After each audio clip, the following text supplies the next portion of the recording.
Computerized Start is brought to you by my awesome patrons on Patreon, and by your tips and memberships on Ko-fi. These and other channel supporters make my live streams possible. You too can become a channel supporter with tiers starting at just $1. And as always, thank you for all your support, including sharing, chatting, liking, and subscribing. Now roll that famous logo animation!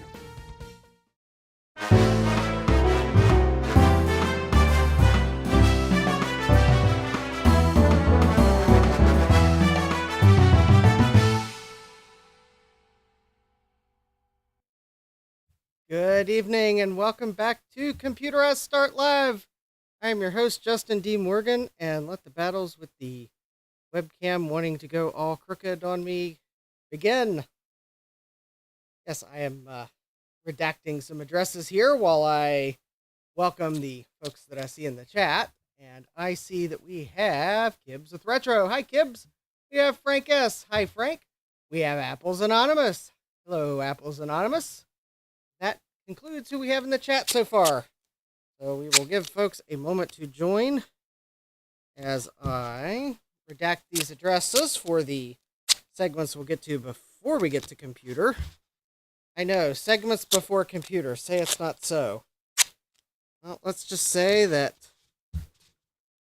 I've got stuff you all have sent me. I have stuff that I've bought on eBay. Some of it arrived today, so therefore, we must have the segments. Because actually, it probably doesn't matter how much time I allot to computer. I think mathematically speaking, it's about impossible that I would get all the sockets replaced tonight anyways. Oh, hi, Francois. Welcome. There we go. Black gaffer's tape. Probably the most expensive thing I could redact addresses with, but it does the job well. All right, let's see here. What do I have? Well, it's a pile of like a bunch of stuff. All right. Oh, my calipers. I've had those for a while. We'll set those to the side. I don't think I'll need to be caliping tonight. Hey, we have Gut Bomb. Speaking of Gut Bomb might recognize one of these packages because, well, he sent it to me. I think I know what's in it. Well, it doesn't sound like the post office broke it. All right, first of all, well, I picked these up on Amazon. I got tired of other folks removing those grommets off of Apple power supplies without damaging them. So I have a strain relief bushing assembly tool from Pros Kit. It probably works. I got it from Amazon. All right, I guess we'll go to the things you all have sent me segment. So, also known in this case as you sent it to me in a blue box. Blue is one of my colors, therefore I'm going to open it first. Yes, I think they are a very handy tool to have. Or so I've been told. All right, let's see if I can get the box open. It arrived. I think this box arrived yesterday.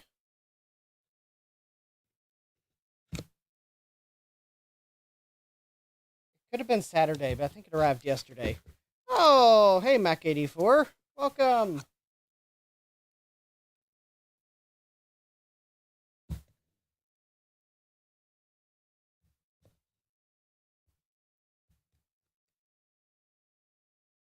And I have... What could it be? What could it be? What could it be? It is...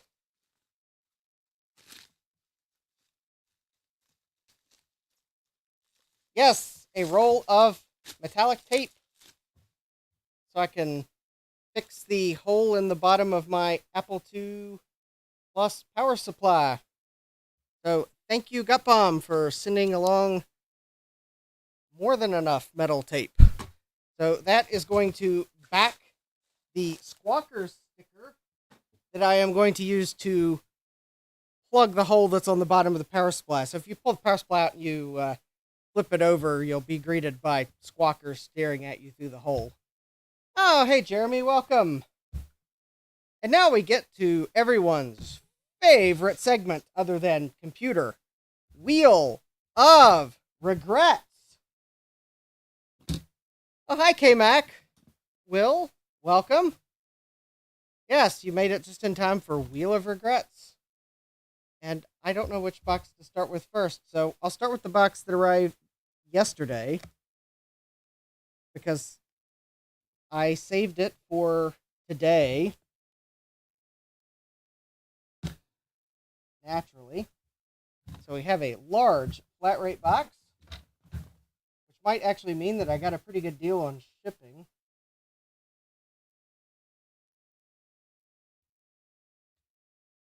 Yeah, I got started on time because, yes, Jeremy, I know Wheel of Regrets needs an intro, but I'm not going to reply to the email of the person that keeps telling me that they can generate me a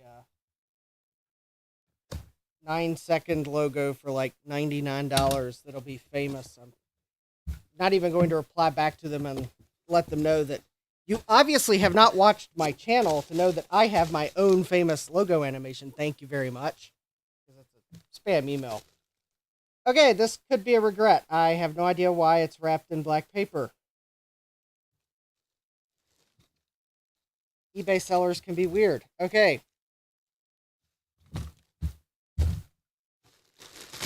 If this suddenly goes to a non-existent technical difficulties animation, well, I got the wrong item from eBay.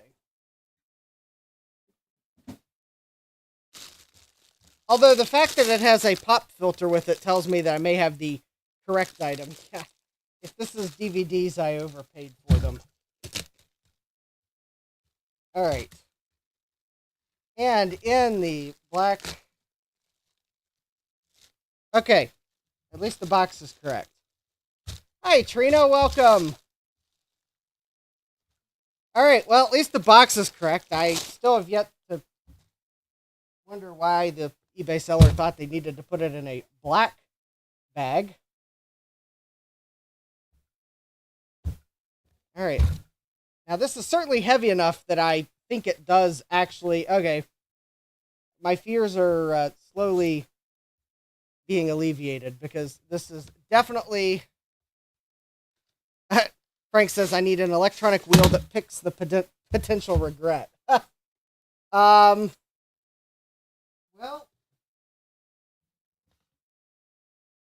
if I only...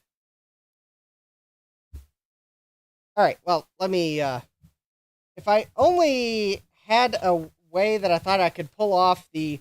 Finding someone that could code up an electronic wheel that would actually do a video animation, there's probably the hard part, or would at least feed the data into an animation in Adobe or something or other. Or for that matter, I mean, I could use Apple Motion. Well, no, Apple Motion poses its own problems given how old the Mac I have is. Or I guess DaVinci Resolve, because it's free. If it would work with the free version of DaVinci Resolve. So I guess the software doesn't need to do the animation itself, but it would need to feed the data into something that does. And maybe had a web front end where you could submit the suggestions for the regret. That would be really, really cool, and I might regret that in and all of itself. So, K-Mac Vintage says, yes, I need 24% more to reach my goal. Can we make it reach? Yes. That would certainly make the things I bought today soften the blow a little more. But anyways, so we have the stereo XLR cable for, as you can probably tell by the fact you can see the end of it, this is indeed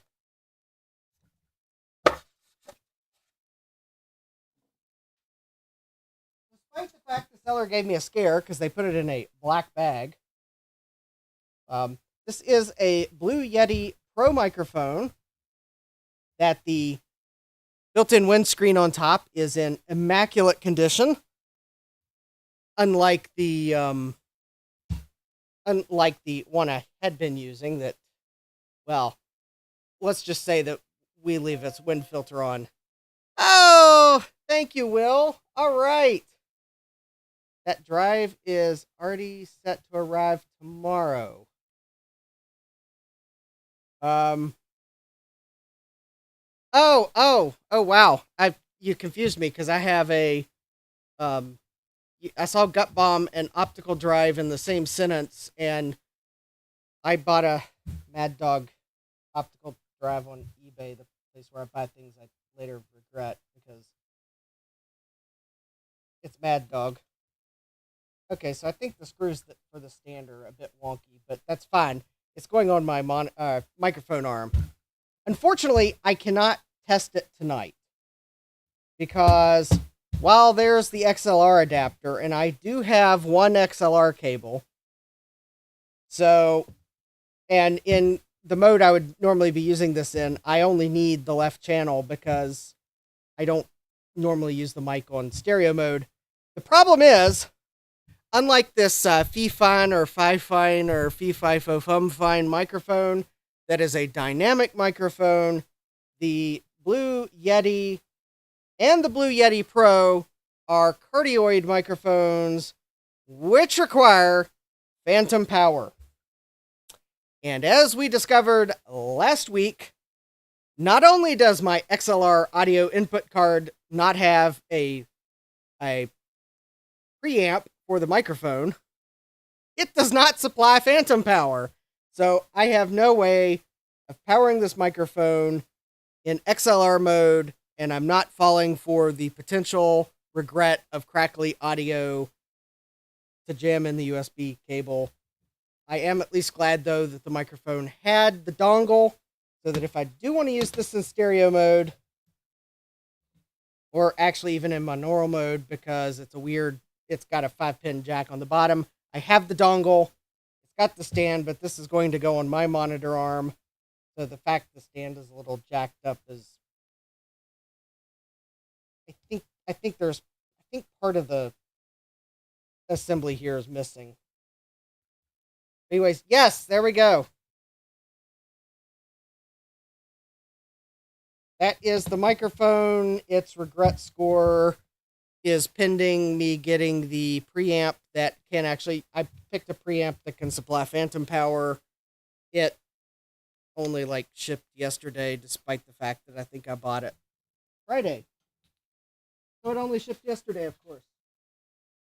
By ground advantage, which I'm quickly finding is ground disadvantage. So I might see it next Thursday.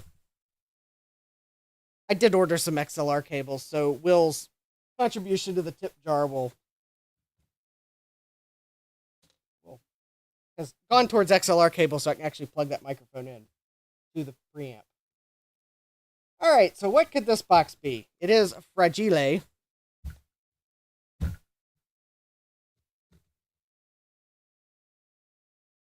Oh, hi, Jesse. I-8386SX is in the house. And we have Retro Techie. Hi, Retro Techie. Welcome. Let's see, did I miss anyone else?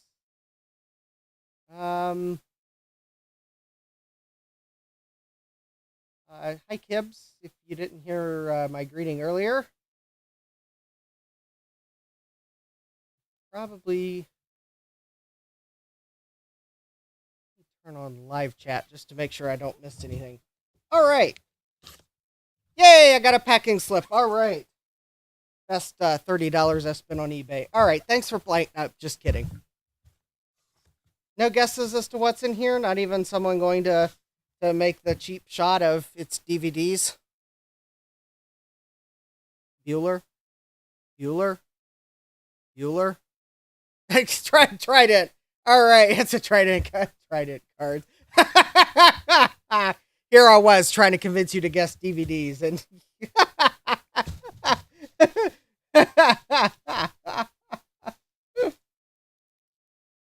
oh, it's packaged in.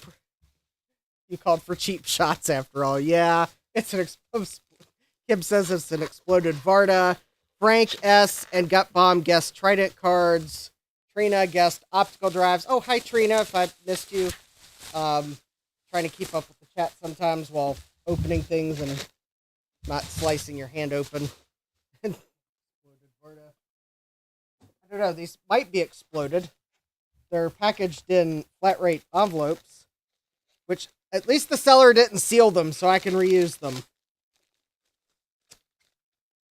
Trina actually guessed closest. They aren't optical drives, but Trina got closest. They're not Trident cards. Jesse says it's priority mail envelopes. No, once you see what they are, then you'll probably think I'm certifiable.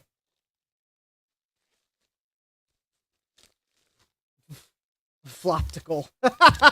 Gibbs says floptical. Cupbomb says they are regrets. Yes. These may score very high in the regrets department. These are Mac Store hard drives. 1.6 regrets. Will says never learn not to buy regrets. Jeremy says Mac Store hard drives aren't exactly reliable. Well, these have W's. These are stamped W. Trina says the door stops. Spinning regrets, says Gibbs. Oh, come on, folks. These have W's stamped on them. W for winner. See, there's a W on that one. There's a W stamped on it for winner. The W stamped on it for winner. They've got Dell part number. Wait a minute. If I flip the part number sticker over, that oh look, it's stamped M for Morgan. See, it was meant to be.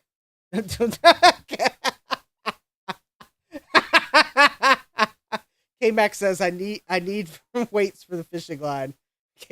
W for worthless. Got Bob says W for worse. I cannot.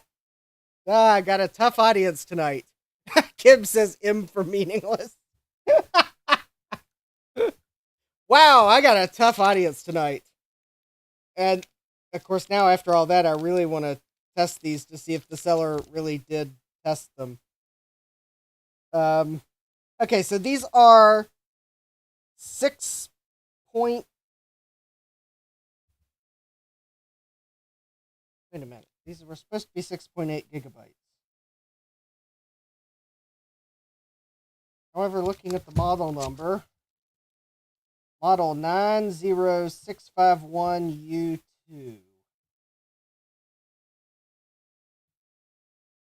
I think I got cheated at a 0.3 gigabytes. Wait a minute. Where in the world does Mac Store put the capacity in a number that a human can actually read on these? It's probably covered by the Dell sticker. That actually, Apple's Anonymous Morgan's probably a fairly common game. Yeah, I think Jeremy says 6.5 gigabytes. That's kind of what I'm thinking. Spinning scams at this rate, they're losing gigabytes with the minute. Yeah, I sure thought the description said they were 6.8 gigabytes, but I guess what's 0.3 gigabytes among eBay transaction buyers and sellers? Oh, no, I'm just remembering the number wrong. It did say 6.5 gigabytes in the description. I may have been watching some 6.8s that I didn't get. These are only 5400 RPM drives. Jesse does say that it's a more reliable generation, so there's that. Trina says I should send them to her, and so she can add them to the box of DOA drives I have here. Trina, I have a box of DOA, like everything. It's overflowing. Actually, I think I have at the moment 2 boxes of DOA everythings. And actually, I think it's full enough. I need a 3rd box. Jesse says those thin 40 gigabyte drives were the worst. Yeah, these are at least standard height. I'm trying to see if I have anything remotely quick to set up. Actually test these real quick. Oh, wait. Actually, I do. Yeah, Diamond Max 8 series. Frank says they generally need some. Jeremy says 5400 RPM is mainly what they had for IDE back then. I think they did start to have 7200 RPM drives by this point. I think. However, I would totally concur with the 7200 RPM drives that were available would have been a premium offering. And I think they did have 7200 RPM. All right, I remembered that I did have a motherboard sitting here. Now the question is,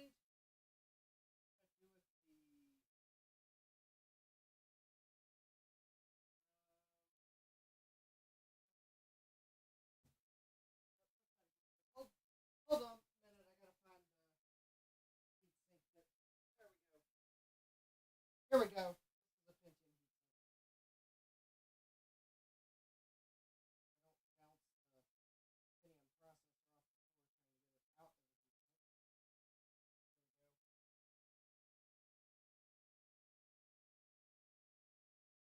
All right. That will at least work long enough to power it up. Yeah, I think Jeremy says 7200 was more popular with 20 gigabytes and up. Yes. Yeah, Jesse does is saying Quantum made a 7200 RPM 6.4 gigabyte drive. I think it was the KH series. Yes. I was pretty sure that there were some 7200 RPM drives starting to come out. I'm sure they were available for data center, but I think they were starting to come out for consumer. Although they would have been a premium drive. You would have paid for them, that's for sure. All right. So this is my Cyrix Media GX motherboard, and I just realized that this heatsink is completely incompatible with this socket. All right, hold please while I go find the heatsink that will clip. Yeah. All right, because that heatsink is not compatible with this socket, and Media GX does need a heatsink. But let me make sure I've got everything else I need. I just want to see if the drives actually spin up.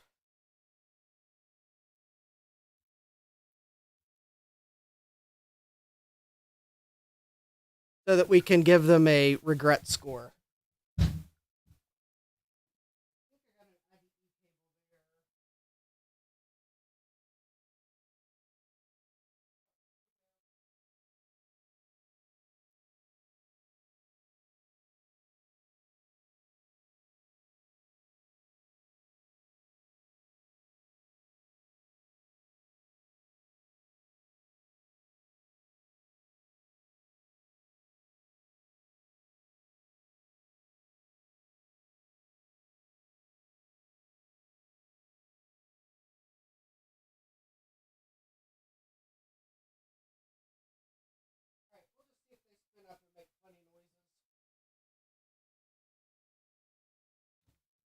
Unless I can find a bootable disk that has a diagnostic program on it.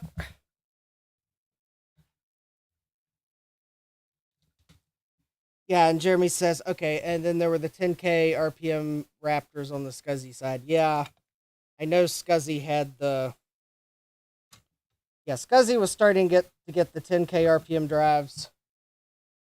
I was thinking, yeah, some of the high-end IDEs were 7200s. But your standard consumer drive would have been 5400, and then your low-end computers would have quite possibly still be coming with 4200 RPM hard drives for like your low end. Oh, yay. This is going to be a fun IDE cable. has a single connector on it. Well, that's fun. All right.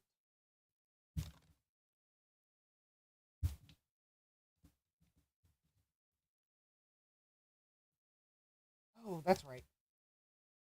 Let me see. I think I've got a GoTech sitting around here somewhere.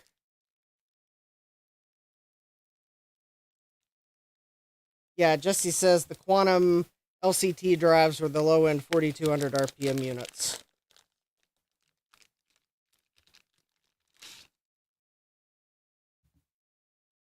All right, so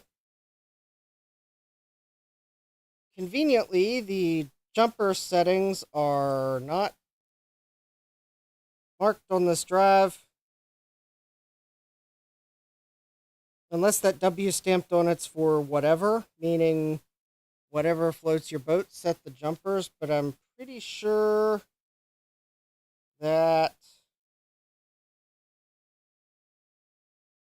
this drive is set to jumper cable select. Oh, there it is. J50, master single on, slave off. Oh, okay. This is definitely set to cable select. There we go. All right. Done. The drive is set for single. I'm going to try to find the GoTech that I believe is sitting beside me somewhere, because I've got Joe's shop boot floppy on it, which is a Windows 98 boot floppy that has ScanDisk on it. So we could actually check the drive for errors.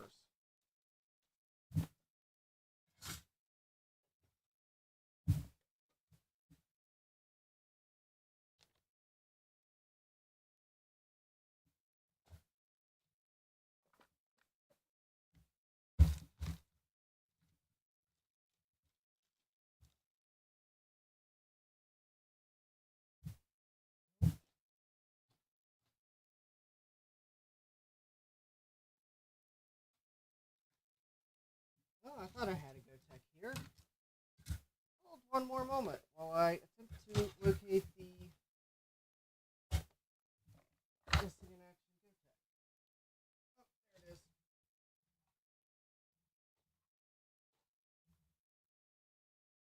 Oh, there's the GoTech. Beats me where the thumb drive for it is.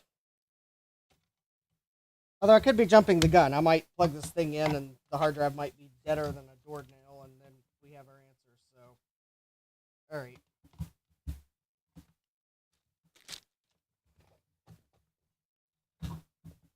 Okay, there we go. There's that. And here's a PS2 keyboard that'll work just fine. Yeah, Jesse says that some of the Bigfoots were 3600 RPM. I believe you are correct. However, given they had a larger platter that was actually not as bad as it sounds. Operative keyword, not as bad as it sounds.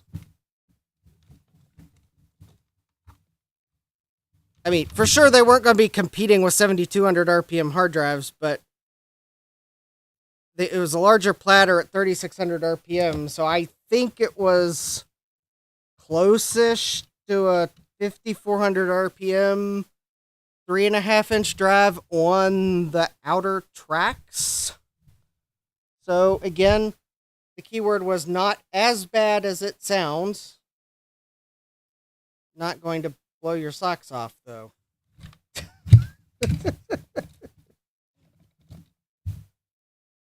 And I might be giving them a little bit of credit there. I don't know if it was like quite like a 5400 RPM drive. It might have been closer to like 5000. Oh yeah, just Jeremy says that his dad liked the Bigfoot drives because he didn't need to fiddle with the drive adapter kit to mount it in a 5.25-inch bay, and the early ones were thinner. Yeah, that's for sure. All right. Oh, it does help to turn on the All right, there we go. And come on. There we go.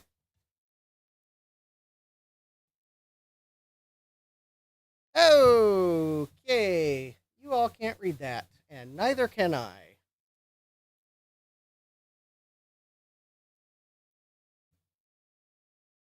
You're probably wondering what in the world's happening, and this is what happens when you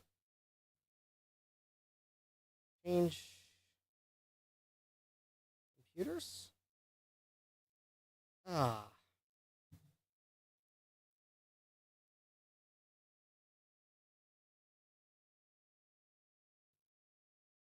And then I disable the source because it scales it all horribly, and now I gotta shrink it back down.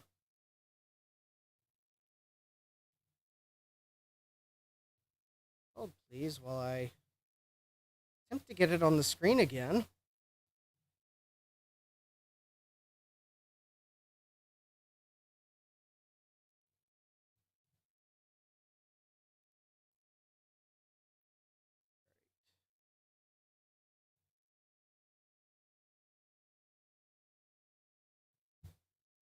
Okay, so the aspect ratio is all wrong. Whatever. Extreme close up, yeah. Okay.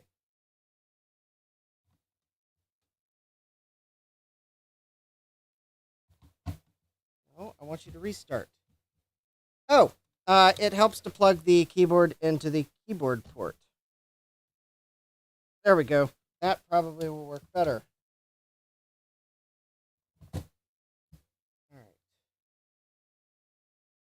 Let's. Kim says, "Let's count the atoms." Yeah, you just about could have. All right. Okay, we got a floppy drive configured.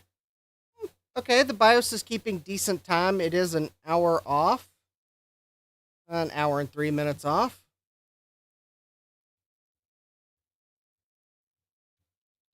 That would be because I haven't used this since daylight savings time ended.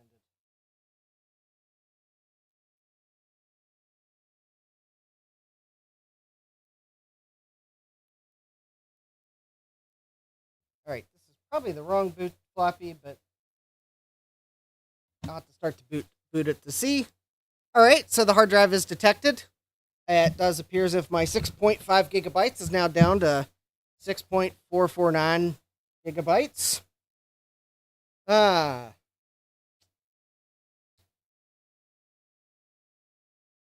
And that's bananas. Oh, this is the wrong boot floppy. There we go. That's the correct one. All right, let's try that again.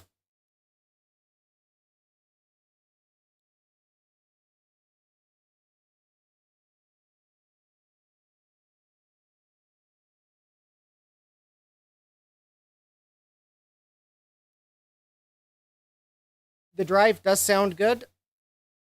I'm not hearing any odd clicks or clanks or whatever. I guess I probably could. Oh, too late. I was going to skip the formalities here, but I didn't get the key hit in time.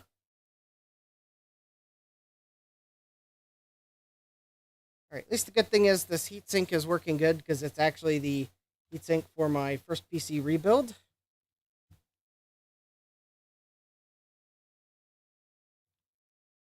All right, so there is no partition defined, of course.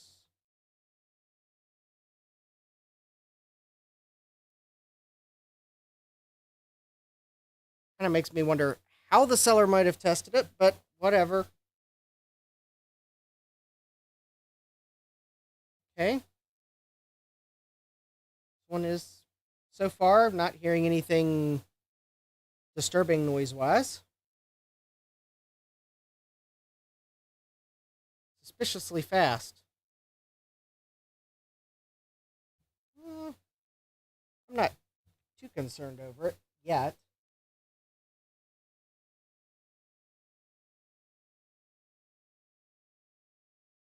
I mean, this is a Cyrix Media GX system, and I did something silly like plug the drive into the secondary channel. It's not very well marked on this board. Well, at least luckily DOS copes with that.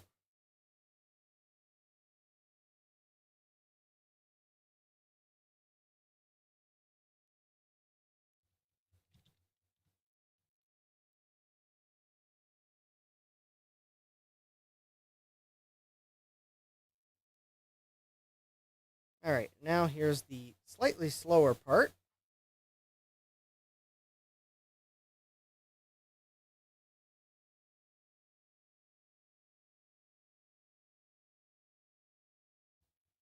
Let me just kind of move this up just a little bit.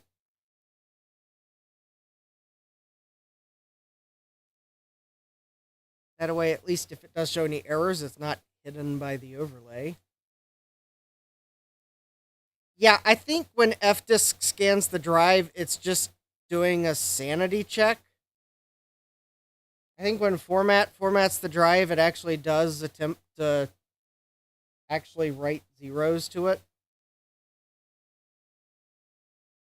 As long as you're not doing a quick format. Yeah, I think fdisk is mainly probably checking the...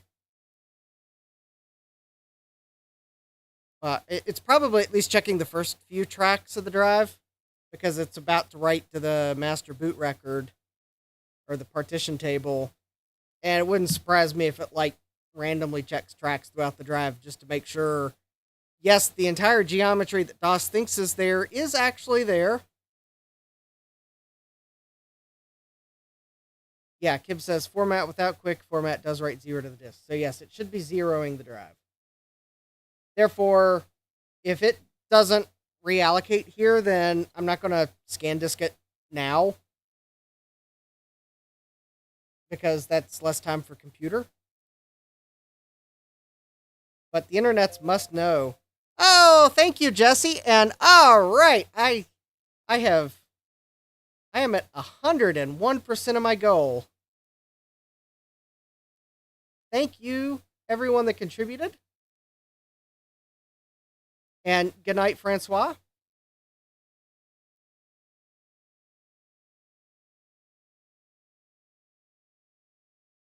All right, I don't know what I'm going to put this drive in, but I did want a few smaller than 8 gigabyte drives for various computers that need smaller drives, just so I can have that authentic computing experience.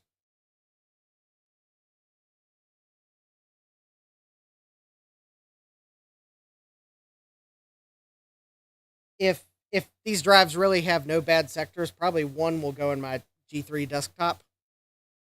I put it in a compact LTE. They're a bit big for that. And I usually put compact flash cards in my LTEs. That's possibly because Chris gave me a whole bunch of compact flash card adapters. It's like,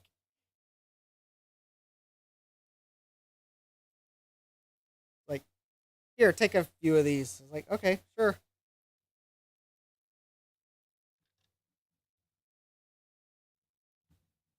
All right, let me not lose this. It's an audio cable for my first PC rebuild. It was bundled with an IDE cable.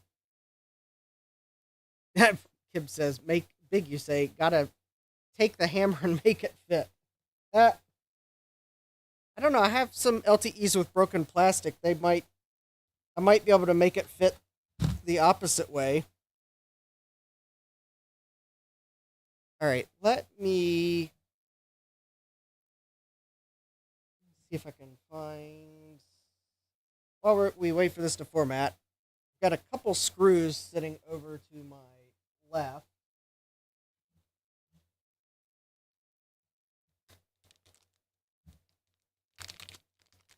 So, if you saw my scheduled streams for this week, we'll get to computer just as soon as we get through Wheel of Regrets. Well, this drive seems to be okay.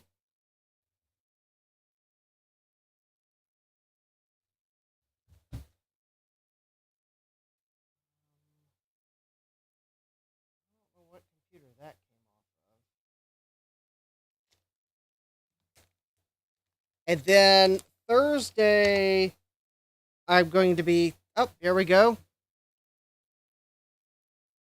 No bad sectors. All right. Well, that's good.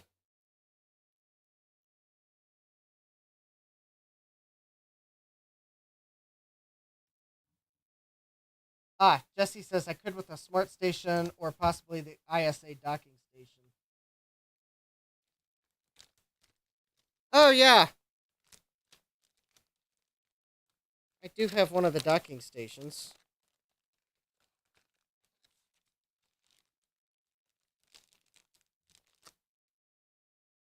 Okay, so first hard drive is a success. All right, so Thursday I'm going to be looking at the IBM portable personal computer that a coworker is letting me have the opportunity to fix. I do have the bit from iFixit that I need to get into the power supply, so hopefully we can actually figure out everything I need to order to refurb it back to enjoyable standards without the smoke happening. That's going to be Thursday because I kind of realized, I should probably look at that sooner rather than later.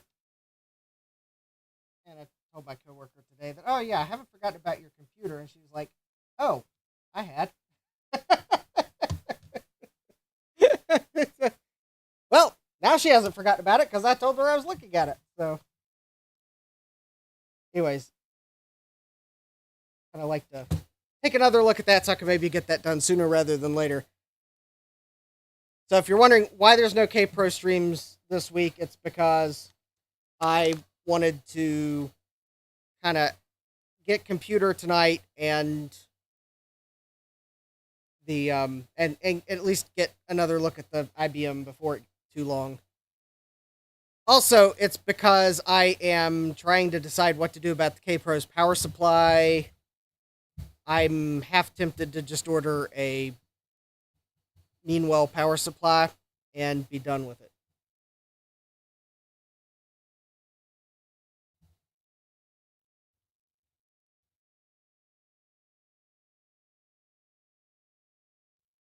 It is things are off the top of the screen because I've got it shifted up for formatting. You're not really missing much. I think you're basically missing where it says DOS F disk.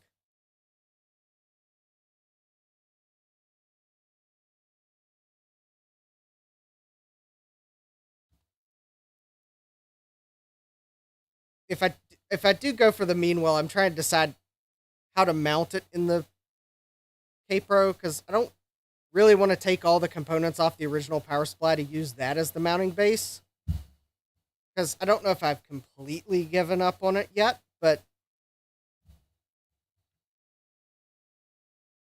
I'm less confident that I can figure out what's wrong with it than I was. Yes, don't forget to smash that like button or click it. Clicking it might be safer for your monitor. Yes, good reminder, Will. The Meanwhile power supply is like $34. Ah, yeah, I did 2 days ago. Cool. Well, that explains the first like.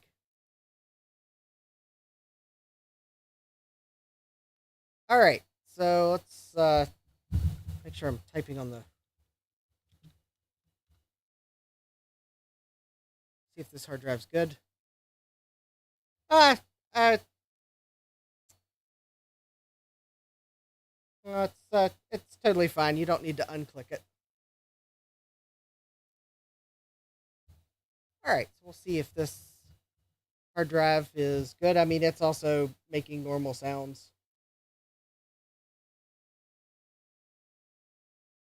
Will's asking, what PSU is that for the K Pro? I have two I need to fix.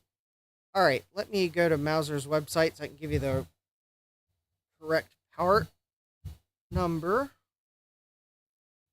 There is a Meanwhile power supply that is generally recommended.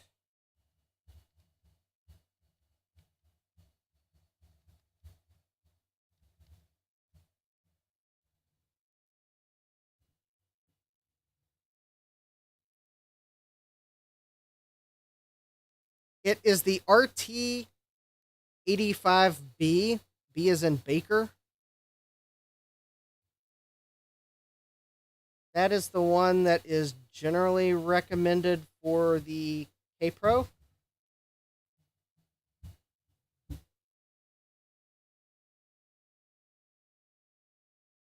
There is also, I believe, an RT75G, which I believe is also compatible. But I think it might not quite meet the current rating of the original, which is why I think the 85G is the one that is usually preferred. Or the 85B, I mean. So that meanwhile power supply does have your your positive 5 volts, your positive 12 volts, and your negative 5 volts. So it has all three voltages with no need to have to put a adapter in it. Oh, greetings, big bad biologist.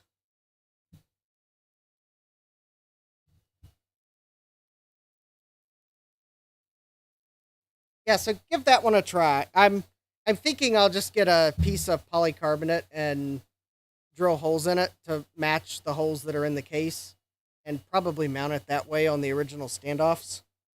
That way, at least I still have the original power supply for debugging. I may desolder. I'll probably desolder the original pin header, and I'll solder some new wires to it because I don't mind putting a pin header back on.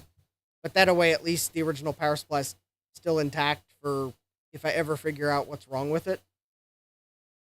That'll also help me because then if I do that and remove the pin header, I can solder some new wires to the original power supply to be able to plug it in for debugging. So,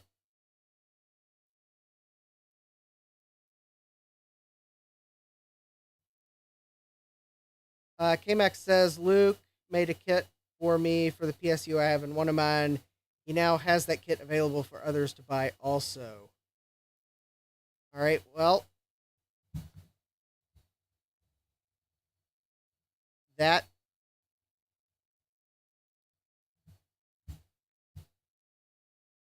oh yeah, but unfortunately mine's not the Bowshirt power supply, and it's not the Aztec power supply. It's the California DC power supply,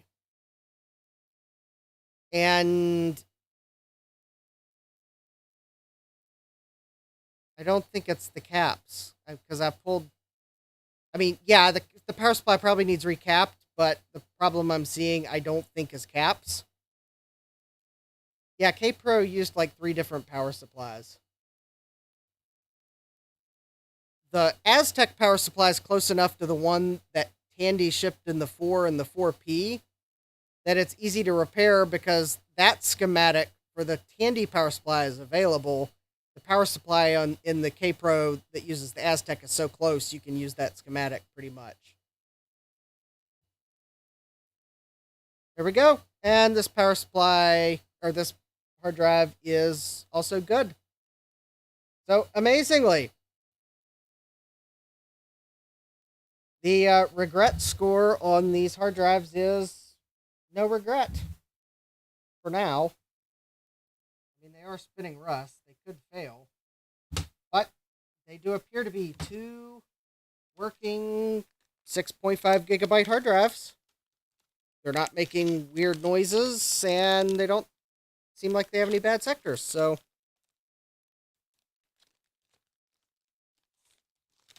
now, obviously, before I will run ScanDisk on them later, and I'll probably do that tomorrow night because that will take a while to run, just to make sure I have formatted drives and then run ScanDisk on them, and ScanDisk managed to find a problem because I think ScanDisk may write a pattern other than 0 to the drive, and sometimes that will cause problems to show up that don't when it just formats the drive. But anyways, at least it does appear as if the seller at least probably formatted them to test them. Yeah, they seem to be in decent shape.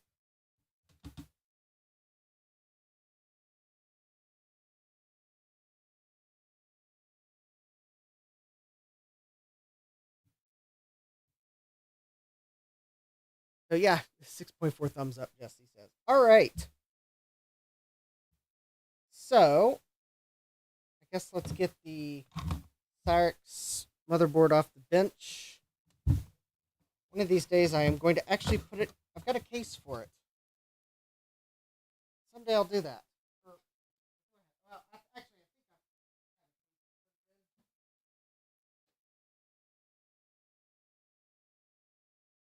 all right.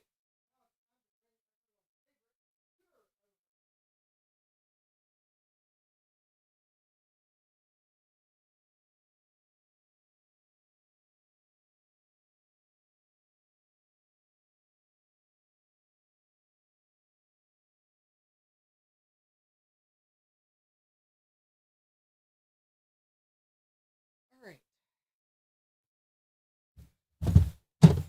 All right. For some reason, OBS is cutting the bottom of the chat off, so I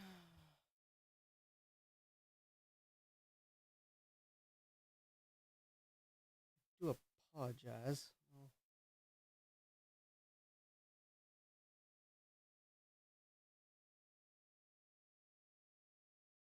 Hmm.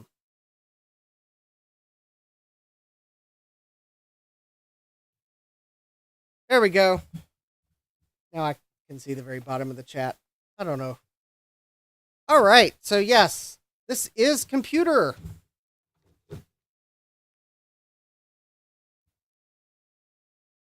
Actually, I had Brandon Bishop asking today when he saw my Facebook post. He's like, "Is this your one of your clones?" I was like, "Yep, this is my Apple II clone that they simply replaced the banner where it would say Apple II and it says computer."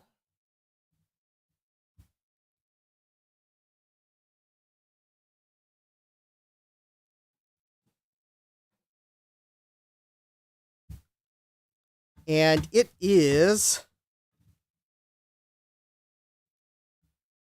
yeah, Gibbs prefers the software Adrian uses. I've had trouble running that software on IDE drives. I don't know if it's because I have the wrong version or yeah, I'm trying to remember what he uses. It's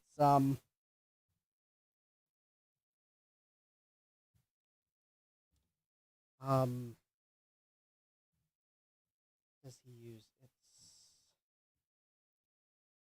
It's commercial software and it's still sold, so there's that too. Um, Granted, I was using an archived older version. It's not SpeedSys. It's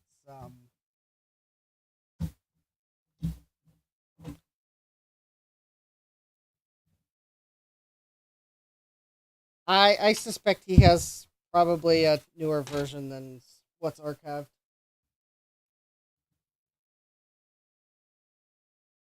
I suspect the version that's archived out there on the internet might be either I've tried to run it on too new of a computer or too old of a computer. I don't know which. Yeah, Bishop has been a busy man. Yes, that is for sure. Yeah, Brandon Bishop recently got an Apple II Plus. In fact, his wife found it on Facebook Marketplace and actually reached out to the person that was giving it away and said, "Yeah, I would like this." And then Brandon gets home from work. She's like, "I found you a computer."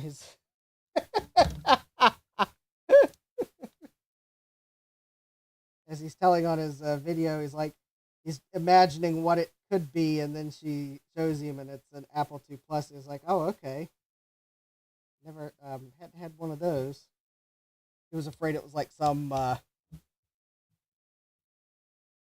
computer that no one would be interested in. And yeah, someone was giving away inbox Apple II Plus with all the peripherals, because I guess they were downsizing and a smaller house, and I guess they just were at the point where they were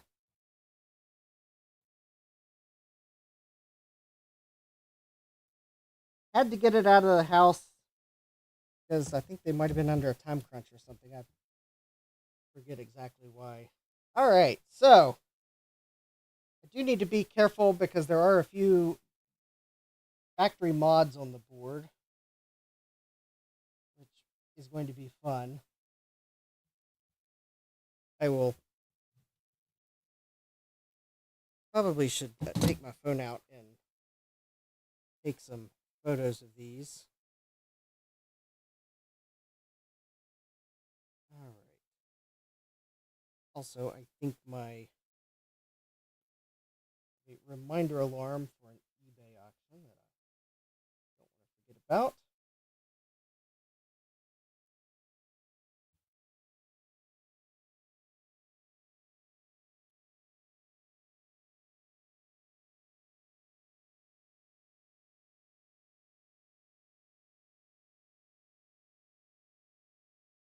That one there's Mad Dog peripherals to be had. All right. Yeah, those are some pretty nice bodges.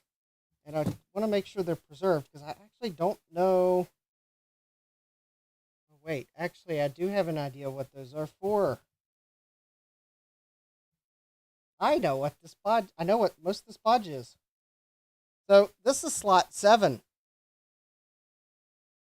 Slot 7 on the Apple II is special because there's a couple of video signals that go to slot 7, don't go to any other slot. And I suspect these bodge wires, considering all 4 of them terminate on slot 7, are to run the video signals to the expansion connector. So I will have to be careful while I'm replacing sockets to not booger up the bodge, because I probably won't be able to put it back as well as them. But why am I replacing sockets? Well, let's see if I can't show you why I'm.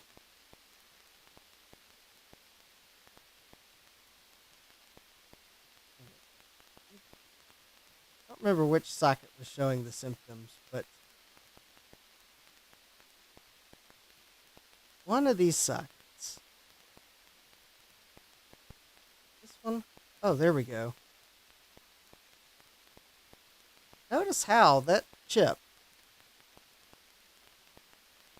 is like not really that well in the socket because the pins have lost their springiness. And there we go. You can see a little bit of green down in that socket.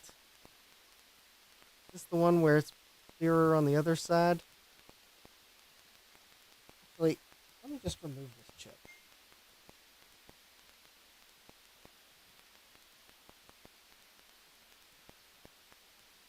I think it's better visible when I remove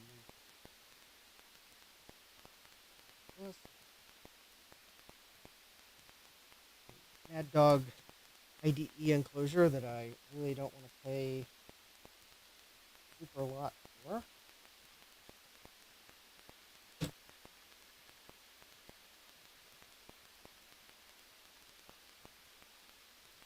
So there we go. That's one of these wonderful sockets. It's got green corrosion in it. I have tried putting contact cleaner in these sockets. That corrosion is just pervasive. And also, if you notice how these are dual wipe sockets, but if you notice the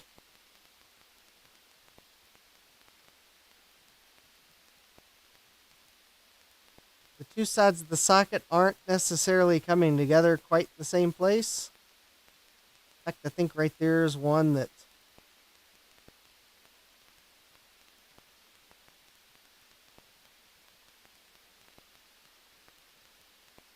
I don't think that should be that far apart.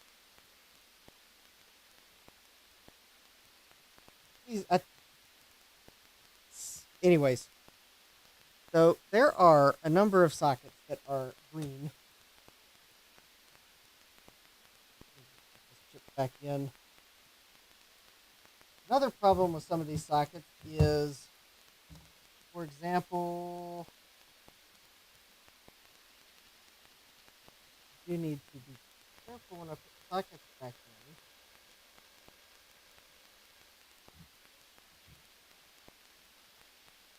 This one of them. Some of these sockets don't. Oh, there we go. So you see where the notch is on that socket? It's like a little semicircle on the one end. But notice the silk screen. That's not the notched side of the socket.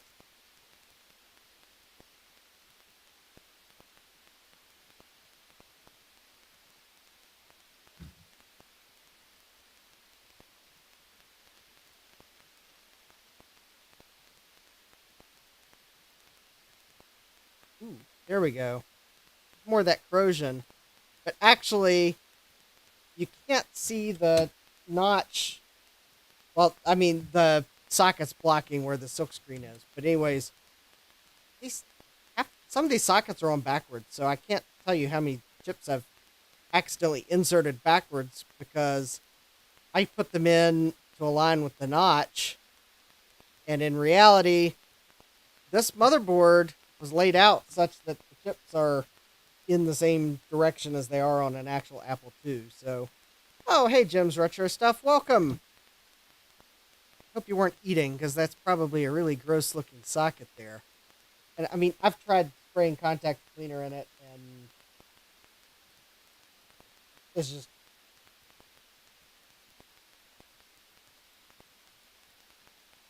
I'm kind of afraid to put the chips back in new sockets, because they could have corrosion on their legs, but I guess I'll just have to spray them clean. And if you're wondering, so this was on the CPU row. Now, if you're wondering, well, is it just that one row? No. Here we go. So I think this is a 257 here. This chip here. Oh yeah, that chip was like really loose. There you go. So, I mean, even this socket has that green corrosion down in it. And the chip was really easy to pull out. I think the springiness in the socket is done for.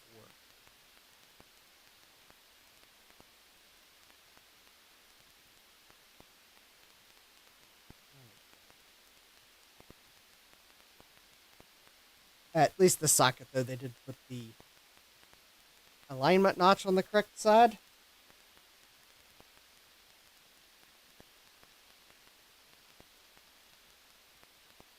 So there's the keyboard socket. It's got corrosion in it too.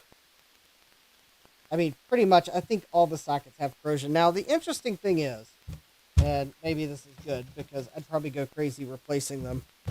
The edge connectors, from what I can see,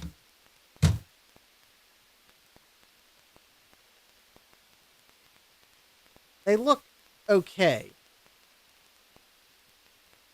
Well, actually, they don't look... Well, okay, they seem to be less of a problem than other things. I guess I have to admit those kind of look like there's something going on with them too, but maybe if I get some of the deoxit that's actually for gold contacts, because I think those are gold contacts, and the fact that I think I can actually put something in here to actually scrub, I think I might be able to get that dirt off of them.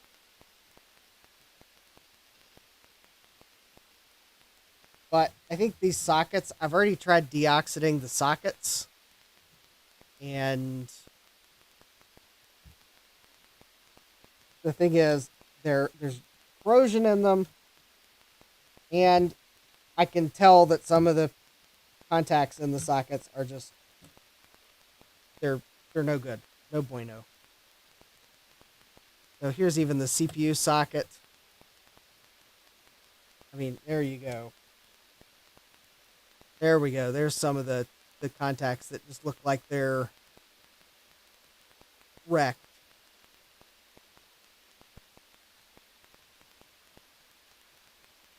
But, yep, CPU socket's also on my list to replace. Probably going to end up replacing all the sockets. Anyways, that's why I've decided that I need to replace sockets. Just there's something wrong with the sockets on this board. Corrosion in them. They're old sockets. I think someone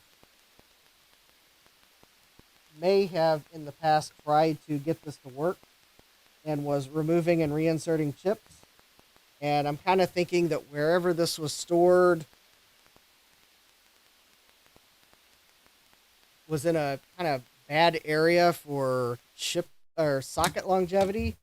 And I'm kind of wondering if when they pulled chips out to reseat them, if they kind of deformed the sockets. Some of these, because I was able to get it to work correctly if I pressed down on these chips, because these sockets are like really bad. But I think they all have corrosion. So anyways, I'm going to start tonight. And I think I'm just going to start on this side of the board and work my way down. And as long as I have the correct size socket, I'm just going to go row at a time and replace all the sockets. So I was kind of hoping that I could at least get far enough tonight where maybe I could validate that if I can at least get this far, meaning I replace these sockets that I know are bent, then it'll more reliably power up without me having to press on the chips. Because there's a lot of sockets. I doubt I'm going to get to them all tonight. Now, I was pondering how to do this all day, and I think the way I'm going to attempt this, which I'm hoping is going to be the least risky, I will pull the chips out as I work near them. I don't have enough anti-static foam to pull them all out. So I will probably pull them out. I'll probably pull them out one row past where I'm going to work. And then I'll put chips back in as I get one row, I guess, past the row of that chip. So that way I only have a couple rows of chips on the anti-static foam, and I think I got enough to do that. I will use my hot air to kind of preheat the board a little bit to help. And I'm just going to attempt to go straight for the SMD removal alloy instead of like trying to reflow the sockets first. I don't want to try to cut these sockets because I don't want to accidentally cut traces on the board. And I think I've seen enough YouTubers use this, especially if the board's kind of warm, and hopefully the sockets will just fall out. Assuming there's not a lot of bent pins, because I've looked on this and I think these sockets, I don't see a lot of them that look like they have bent pins. So, but I thought I would try the SMD removal alloy just because I don't want to.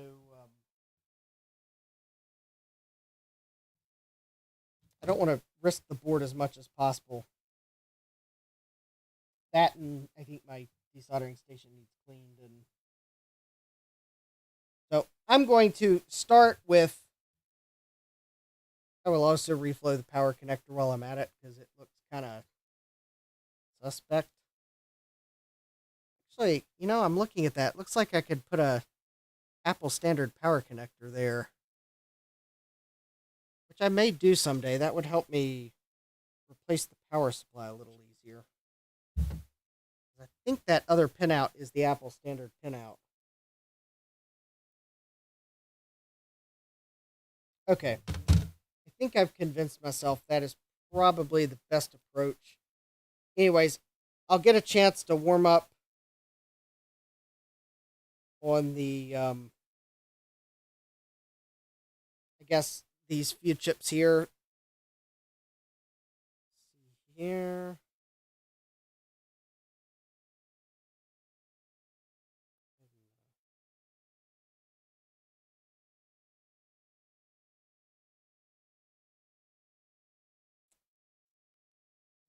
Soldering. There we go. Complete that purchase. All right. And the smart outlets that are on the backside of my bench are on. And Gutbaum, if you're watching, you will be happy to hear that I bought a Mad Dog 2.5-inch external drive enclosure because it has a light up Mad Dog logo on it. Because that's just Mad Dog.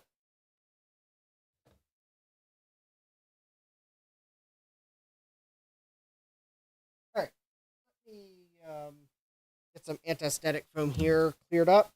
I have some foam here that has some chips that I think these are the leftover chips from the ones Sorcerer Stan sent me to try to get the computer up and running. I then, of course, on this other piece of anti-static foam, have a mishmash of parts, including the original cache chips for... Oh, I think these are the cache chips I need to put back on a 486 board that I decided that I would rather be able to install more memory on it. I limited how much RAM I put on it, or how much cache I put on it, because I got a 486 motherboard that you can either put the maximum amount of cache, but then you're limited to 28 megabytes of RAM, or you can leave the original amount of cache in and it will support up to the maximum supported amount of memory that the motherboard says. And actually, I was thinking of selling that particular motherboard because I have like a few too many 486 boards, and that one's just oddly quirky. You would think I would keep the oddly quirky board, but instead I think I'll probably sell it. But I figured that if I do sell it, I'd probably better put the amount of cache on it that lets someone install all the amount of RAM that they want to. And I'll just make sure I put in the auction description the fact that the board makes you choose. So if you're trying to max the RAM and the cache out, then you've got a decision to make.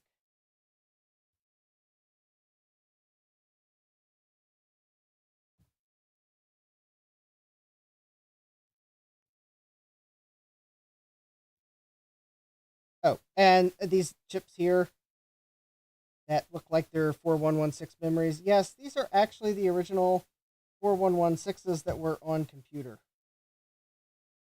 I don't know if they're good or bad. I don't have a DRAM tester, so the memory that's on computer now is 2 banks of tested working memory that Sloopy gave me, and then 1 bank of memory I'd bought off eBay that the seller claimed worked, and it seems to work. Oh, there's one other thing that I am going to do in this process. All right. So, the other thing I've been doing on this board is I have been replacing all of the Hitachi chips because I had reason to suspect that the Hitachi chips that originally shipped on this board are counterfeits. Yeah.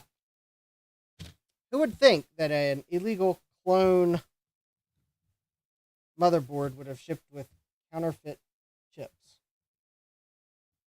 Anyways, there were 2 Hitachi chips that I did not have replacements for.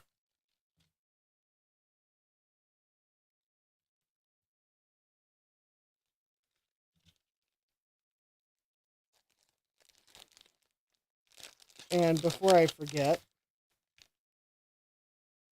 there we go. I got 555 timers. So now I can replace the last two of the Hitachi chips on this board. But I'll replace those when I get down to them because they're down on this side of the board. And I'm going to start on this side of the board. But I remembered about it when I was thinking about this chip, but now that I look at it, it's not a Hitachi chip. All right, so I've got those chips and I know where they are. Now I need to see what sockets I need. I did order sockets from Jamco. So the other thing I'm going to do here, if I don't have the right size for a socket, computer is not going to go through the disgrace of me clipping a socket down to size. No, I'll just order sockets. I got to order parts from Mauser anyways. I'll just order the right size socket. So I just won't replace the socket if I don't have the right size. But I did recently order sockets from Jamco, and I just have to remember what I did with them because obviously I'm always good at putting the parts where I remember. Yeah, Jesse says, who would have thought? Exactly. Oh, hi, Rudy. Welcome. All right, I'm just trying to remember where my Jamco order is. Because I always put things exactly where I then will later remember where I put them to make sure. I try to put them in places where I think I will remember. Oh, actually, I see my Jamco order now. I should have guessed. But Justin, let's look for the obnoxiously long box. All right, and if this box doesn't have the sockets, then I know where they are. Okay, so when I said I ordered sockets from Jamco, I was not kidding. I ordered 40 pin sockets.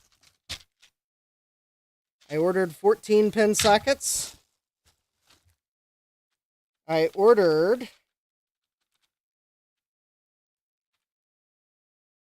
I think these are 28 pin sockets. I ordered empty tubes for other chips. I ordered 32 pin sockets. Okay, no, I don't need those for computer. I ordered 8 pin sockets. Now, granted, I was not ordering with computer in mind. I was ordering with generic things in mind. Okay, I have 18 pin sockets. I have 24 pin sockets. I think those are actually the ones I need. I have 20 pin sockets. I don't think I need those. I have 6 pin sockets.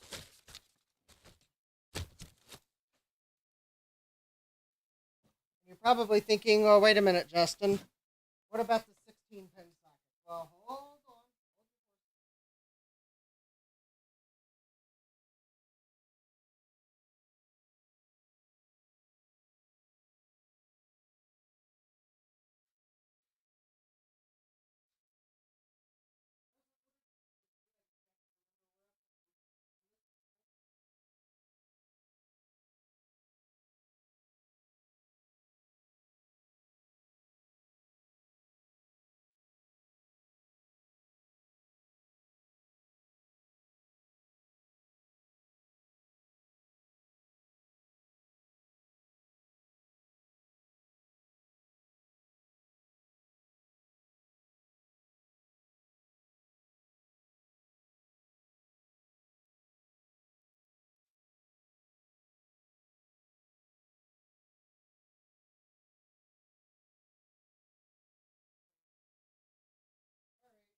And I have 16 pin sockets. That had better be enough 16 pin sockets.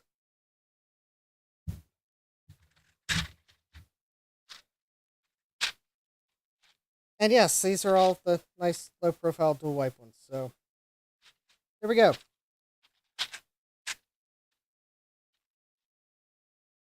Oh wait. Some of these are something bigger. Okay, well that's fine. Alright, needless to say, I have sockets.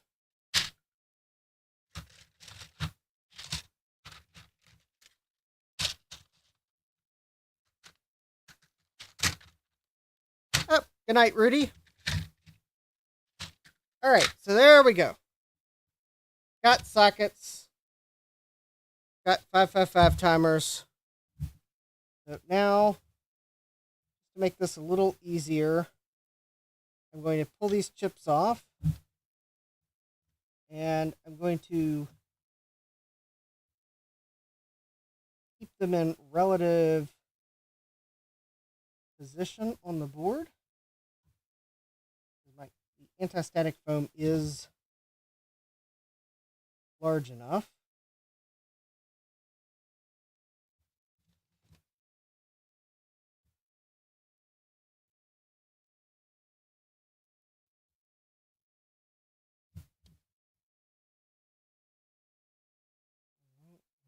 Probably about right there. All right, let me go ahead and pull the. Rudy says, "P.S. Justin needs more sockets." I think I'm good.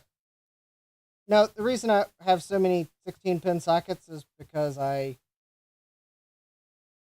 had ordered some, thinking at some point I'd probably offer a service to replace memory on Apple IIc's. Those are the nice low-profile sockets. And I guess other Apple computers, but they're usually socketed, so Apple IIc's usually aren't, so I think I was quite ready to offer that yet, which is why I haven't made any announcements, but I at least have the sockets to do it. So that should mean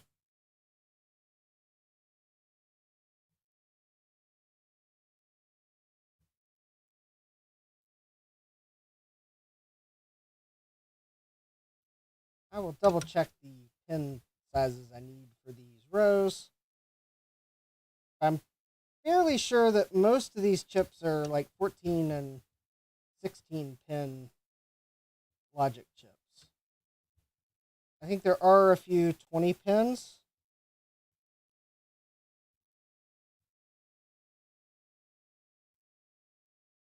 And I guess I'm going to remove one more row just so I'm kind of, well, mainly I'm just going to go ahead and remove one more row because that gives me a convenient excuse to remove the ROMs from the board since they are kind of special. I mean, the thing is, I could burn new ones. The thing is, most of them are actually identical to Apple II Plus ROMs, so it's not like they're special. There is the one that does have the change in what the banner says, but, I mean, I can type the word computer if necessary.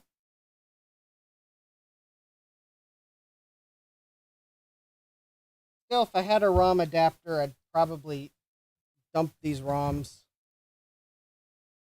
just to have a backup of these particular ones.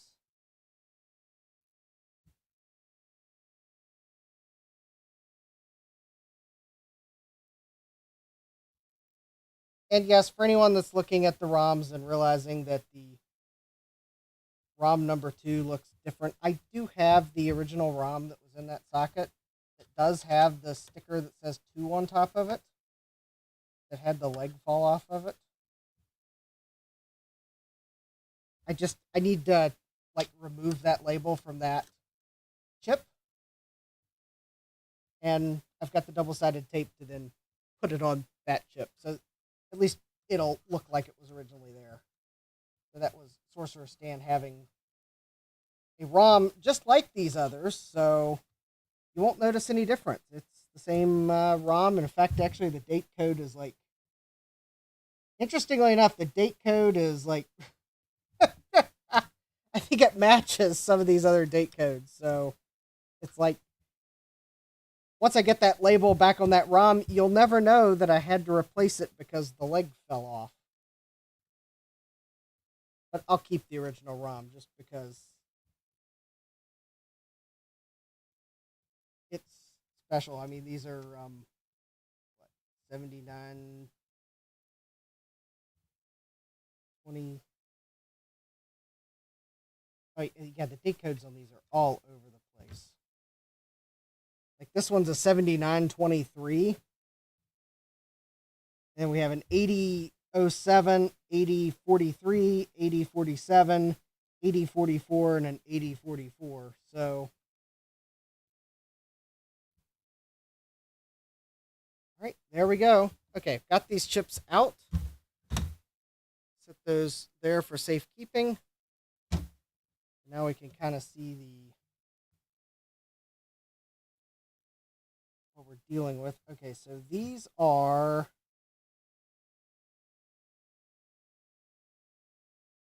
okay, those are 12 pin, those are 24 pin sockets, so I've got those. Okay, so that's going to be 16 pin. Did I have, yeah, I had 16 pin. Okay. Okay, those are all 16 pin. These are all 16 pin. This is going to be a 20 pin.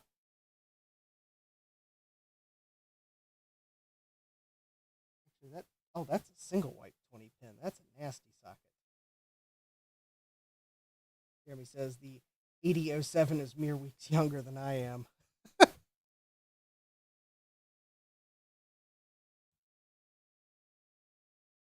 One, two, 3, 4, 5, 6. Okay, so 14 pin, 8 pin, 14. All right, let me make sure I actually had. Okay, so now I had 8 pin. Those are the 6 pin.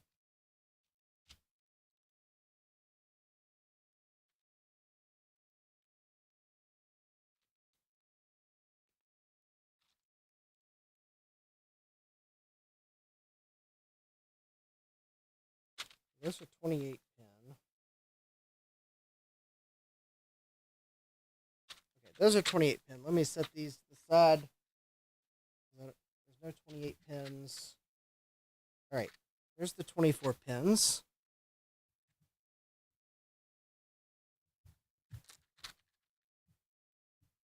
All right, so 24 pins. There they are. I just want to make sure I got all the sockets here. Okay, those are 16 pins, so we're good there. I think these are all 16 pins. I'll set them to the side. Yeah, because I don't need that many 16 pins. If I need more, I'll just grab them. Okay, there's the 40 pins. I need one of those for the CPU. I do need a 20 pin. There's 14. We got 14, 16, 20. I do have 18. Are there? Okay, I think there are 18 pin chips here. And then there's the 8 pins. All right, are there any other sizes of...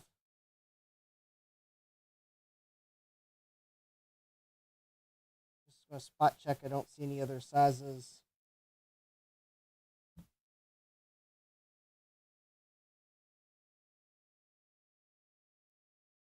You know, I have this wild and crazy idea.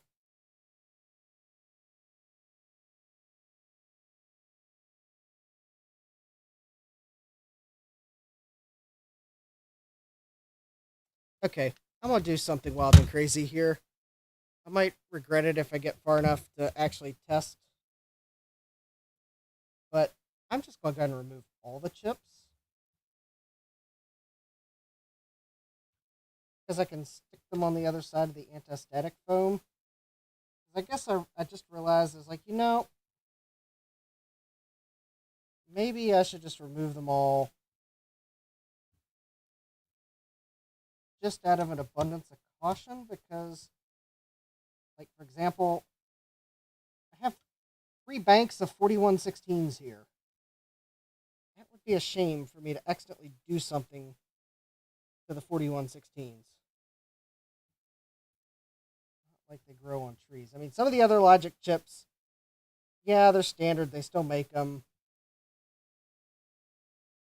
It'd be a shame to have to use a modern chip, but I decided on computer. I know it'd be nice to keep it vintage, but I'd rather just use modern chips because it's so hard to find vintage chips that are actually legitimate.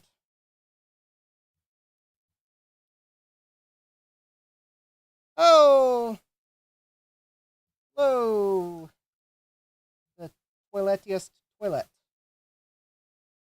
Or as I think, if I remember correctly from Dave's stream, toilet person is an acceptable nickname, correct? Because I would hate to actually butcher your actual name. Also a little quicker to say. Well, welcome. I'm removing the... Okay, excellent. I'm removing the rest of the chips just because I don't want to accidentally do something to the 4116s.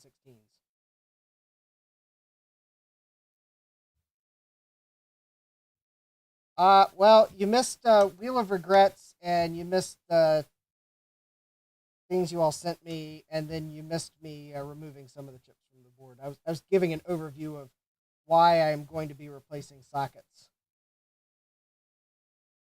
And then I decided that, given what's on the board and the fact that there's 3 banks of 4116s that aren't made anymore, I figured I would just go ahead and remove all the chips from this board.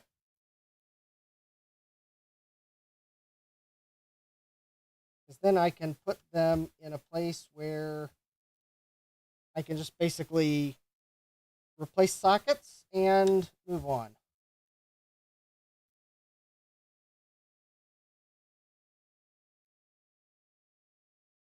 It also gives me the excuse to remove the other ROM chip.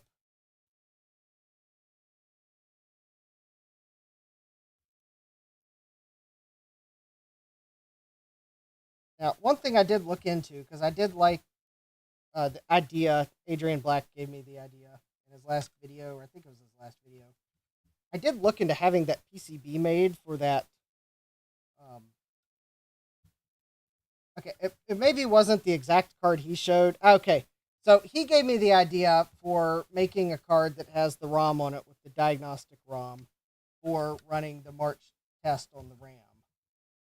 I saw another video on YouTube where they had a board that was maybe a little bit better suited for just putting a ROM on it.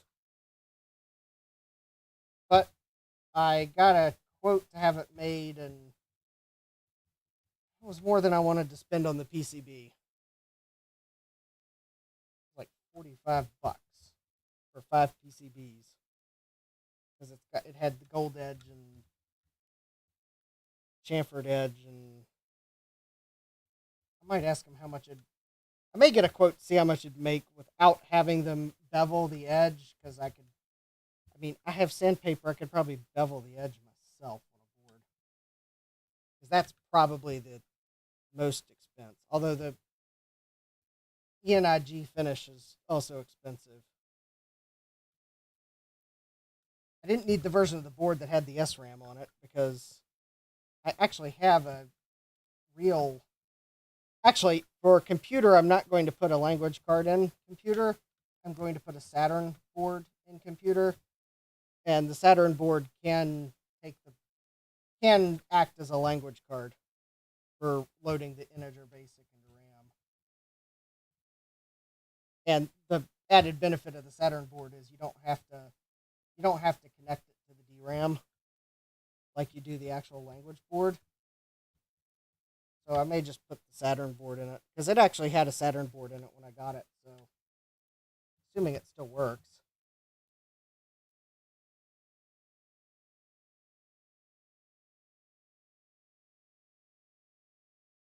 Hi, Sad Mac. I may have missed you coming in. All right, so there's one of the Hitachi 555 timers. Well, I'll put it on this foam, but it's going to get replaced when I put the chips back in. Have a nice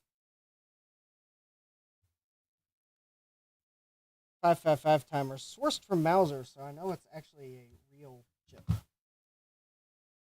And not something that the paint rubs off on.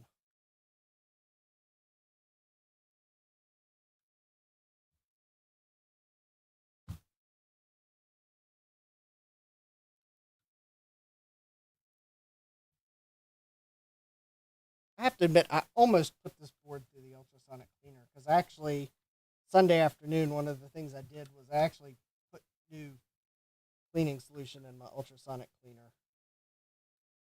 It was past time. Actually, I did find a rusty screw in the bottom of it, so I don't know what the screw fell out of, but whoop.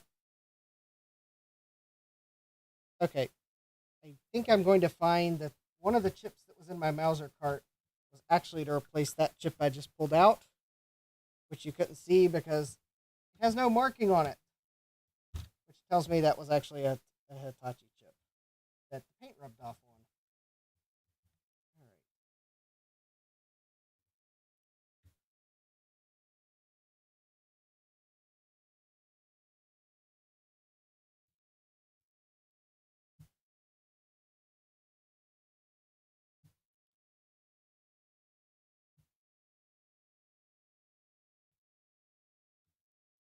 There we go. This board now looks almost like a board I saw on eBay recently. Except it wasn't an Apple II board. Maybe it was.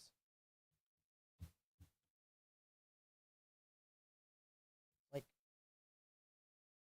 untested, rare motherboard. Sold as is.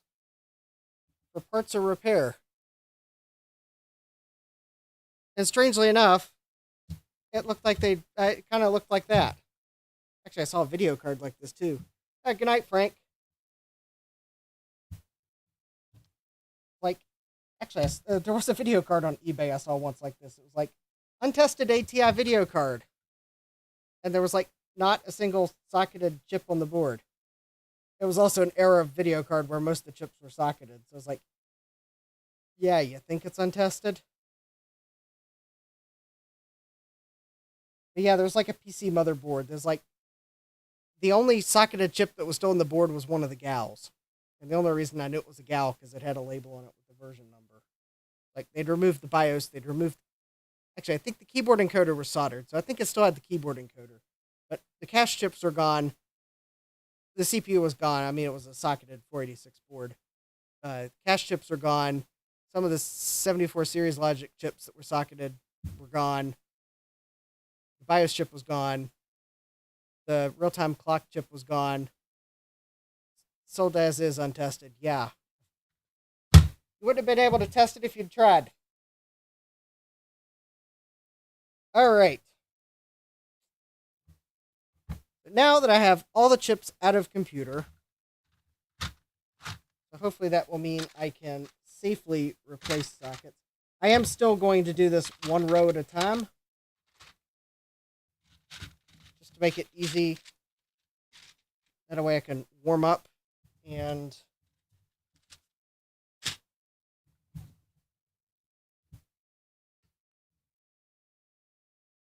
oh, that's right. I unplugged my hot air.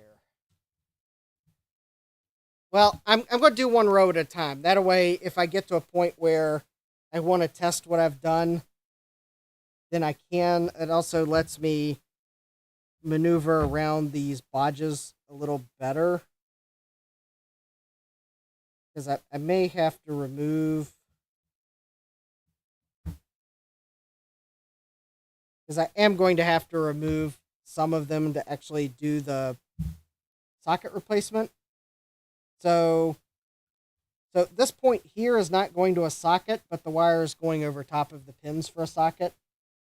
And okay, I may be able to move this wire out of the way, so I may be able to leave that one. there's a socket here, and I don't know if I can move the wire out of the way because the way it's overlapping.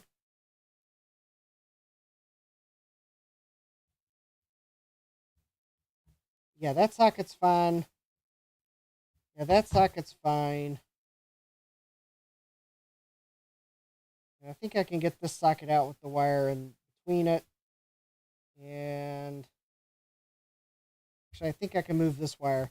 So it's going to be this one where that's actually the pins of one of the sockets. So I will have to desolder that wire, but I do have pictures. Yeah, Jesse says it's broke, son. Yes, let me go plug in the hot air. Let me grab my hot air. I don't normally use it because it's kind of big.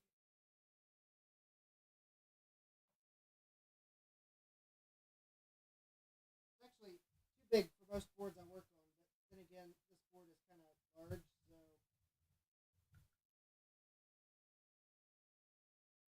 going to see if it will.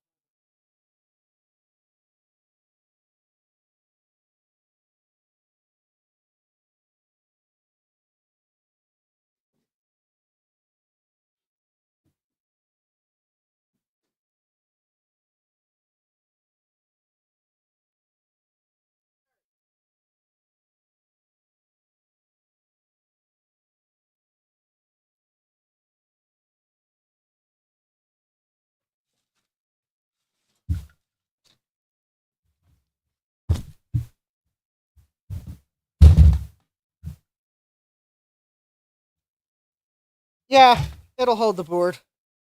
I'm pretty sure it will.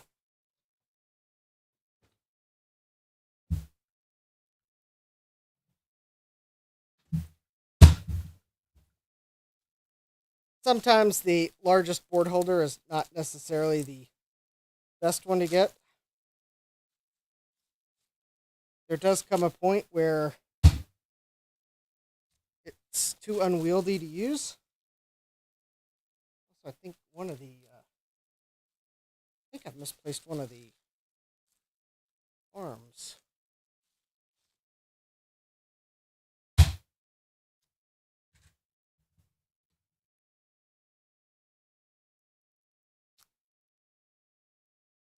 right, I will attempt to keep this in frame where I'm working, but this is a large board, and that might become difficult at times.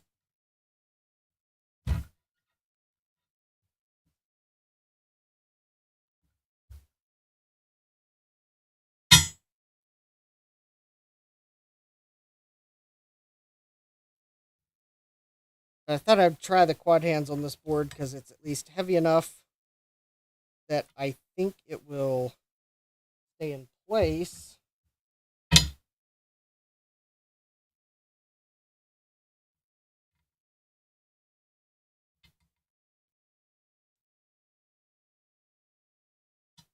Oh, actually, it's not. Believe it or not, it's not big enough for this board. All right. Fine. I will just use these arms, but stuck to the workbench.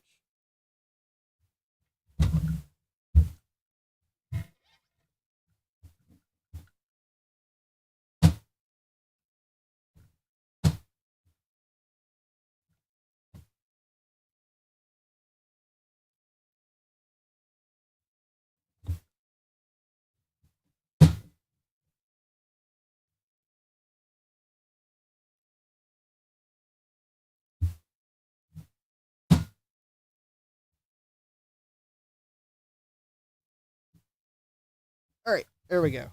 All right, so I am going to preheat the board to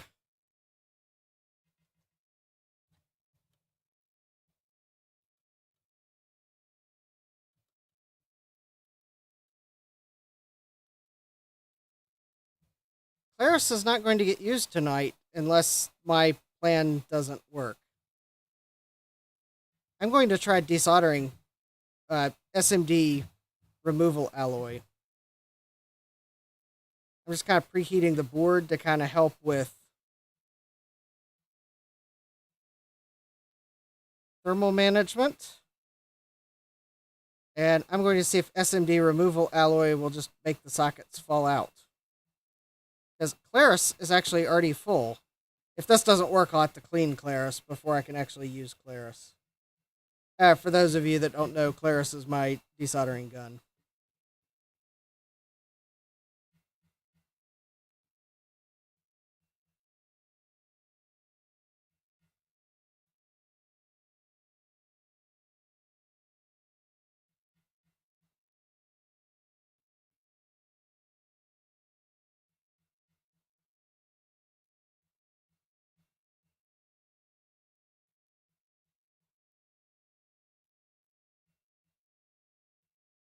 All right. Didn't necessarily need to do.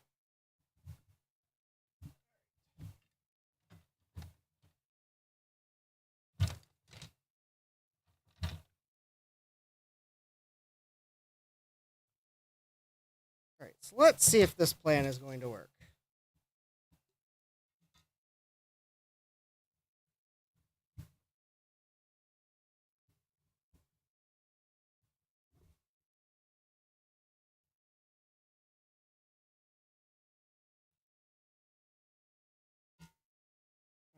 Oh, there's a normal piece of solder in my thing of SMD removal alloy. I don't know where that straggler got in there from.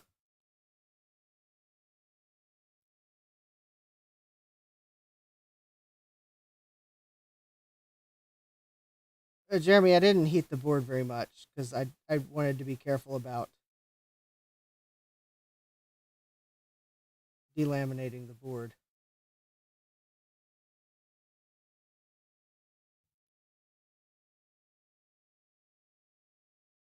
Right, I think I'm going to have to apply flux.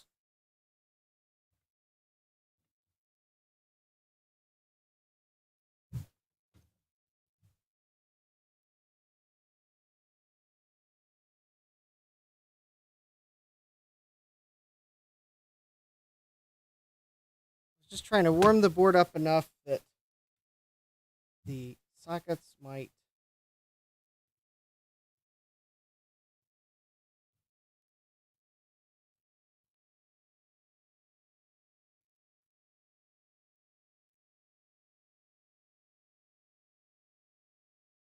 maybe just fall out easily.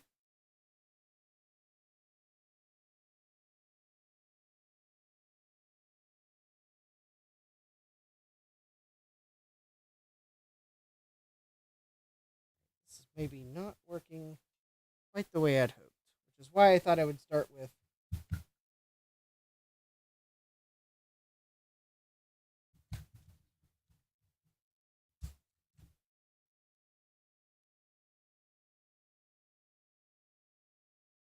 Hi Ryan, you missed the jokes about Trident cards for one, and the eBay purchases that, well, turns out they worked. And now I'm removing the first socket from computer.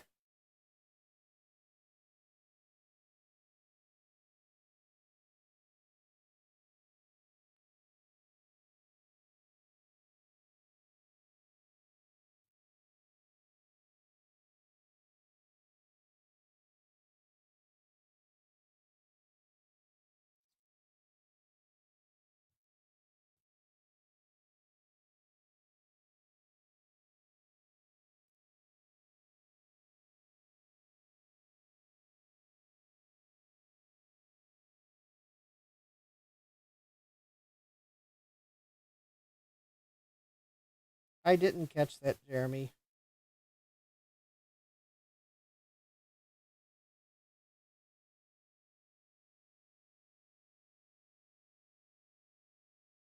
Well, I would actually call computer a clone, not a derivative, because it is like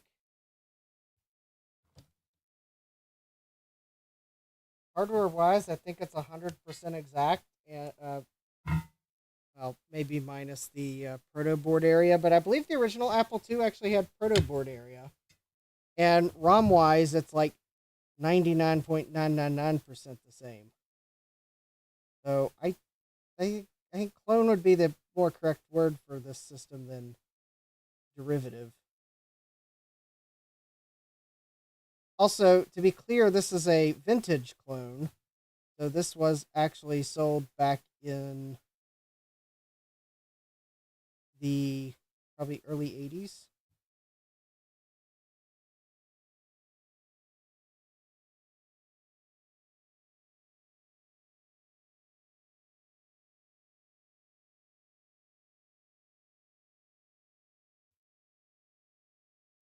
Yeah, it's got a little bit of breadboard area. A lot like the Apple II clone that Adrian repaired last year.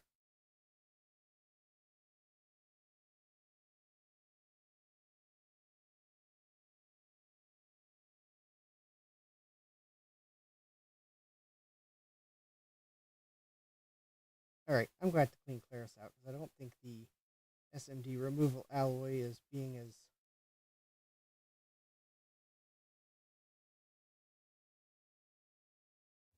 helpful as I thought it would be.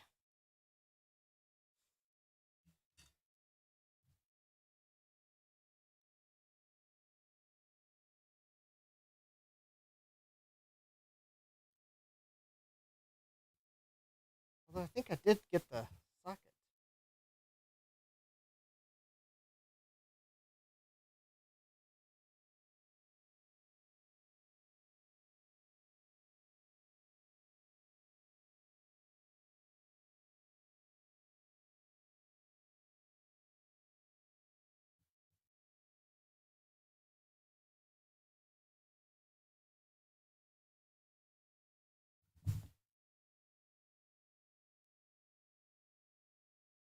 Jeremy's going to be ordering some PCBs for his MicroPet project this weekend.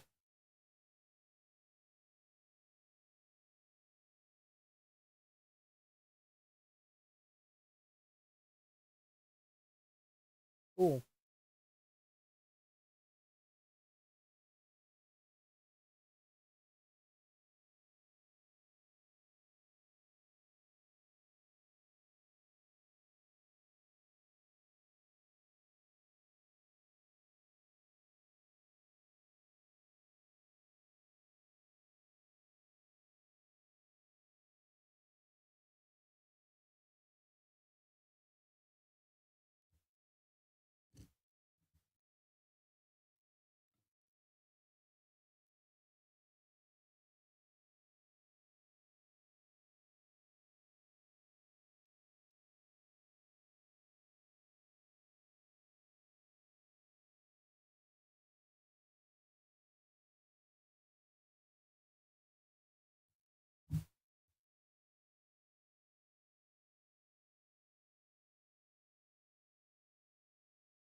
Okay.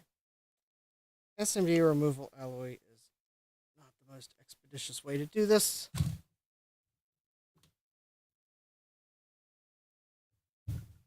And these helping hands are not. Well, they might help, but they're not being very helpful right now.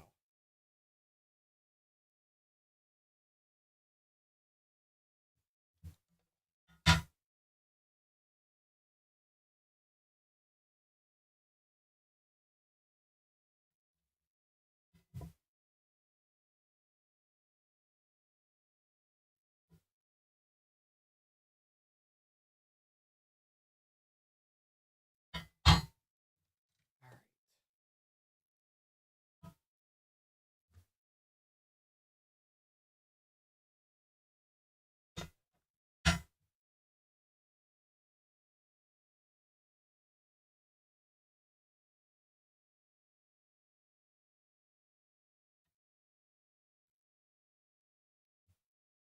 All right.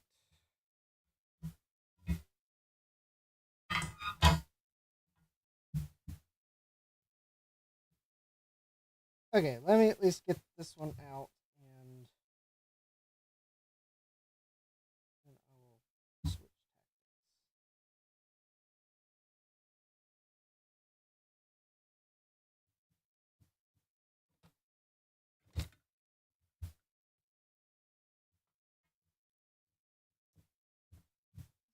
maybe going to take longer than I thought.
And this is and this socket was even installed backwards at the factory. What do you know?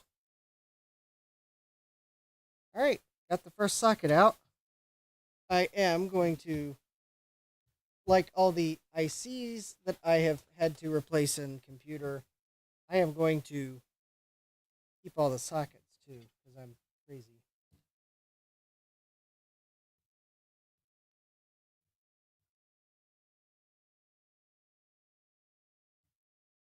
Okay. That's going to take too long if that takes that long on every socket. All right, but it does look like that removed the socket with a minimum of damage. A little bit of solder mask that came up, but I think we're good in terms of like. I don't think it broke anything other than a little solder mask is gone. All right. So, since that's going to take a while, I think it might behoove me to. Okay, so don't worry, Claris is cold right now. What anyone thinks.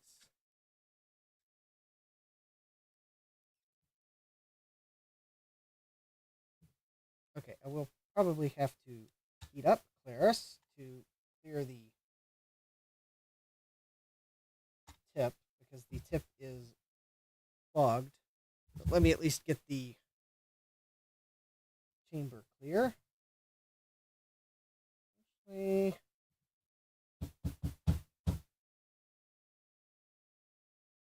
it's not as bad as I thought it would be.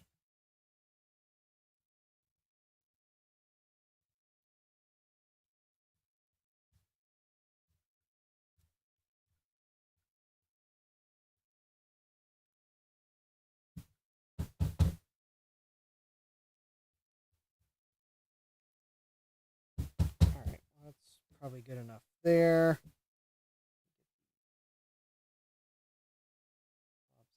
Here.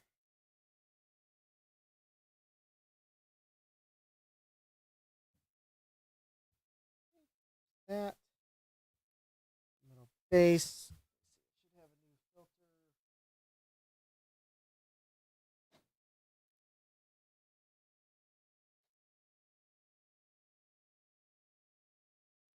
This is them.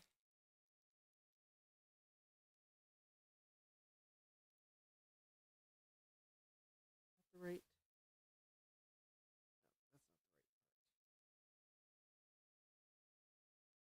No, that's not the right part. Here we go. I think these are the one that go on the. There we go. That's the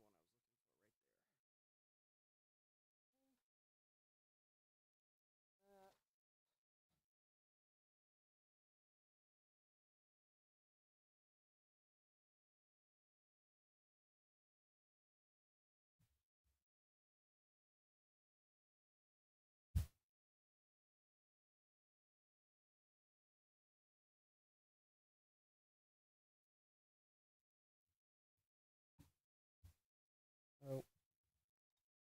Yeah, I think your micro pet will be cool, Jeremy, but you'll probably have to forgive. I've never used a pet before, so I have no like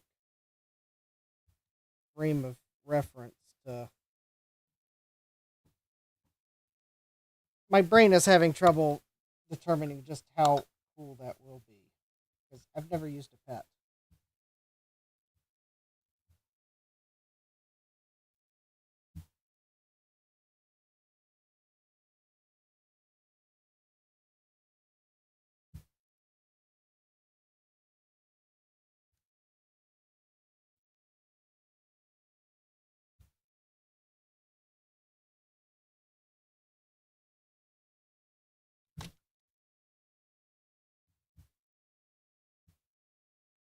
I don't know why they can't make these such that the this back part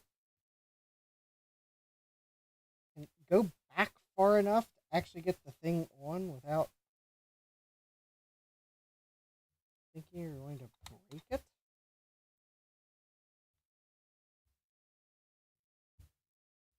Seriously, these things are designed to make you have to replace the entire thing.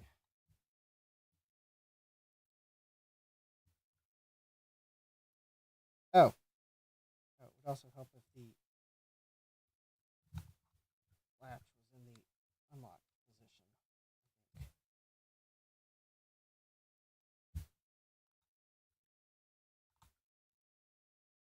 This is why I'm doing this cold.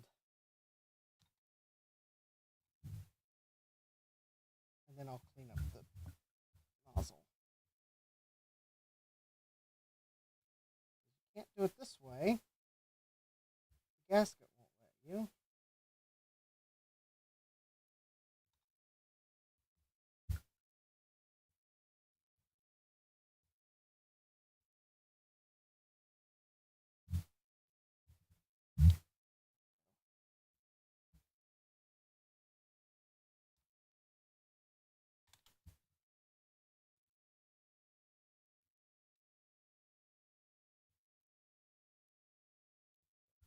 Lined up.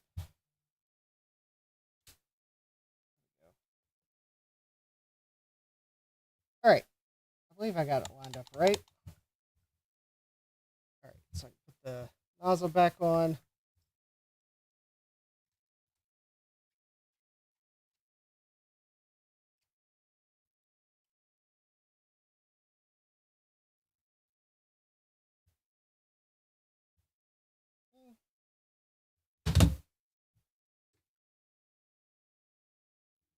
Now I will preheat it. While I go dump the solder bits into the trash.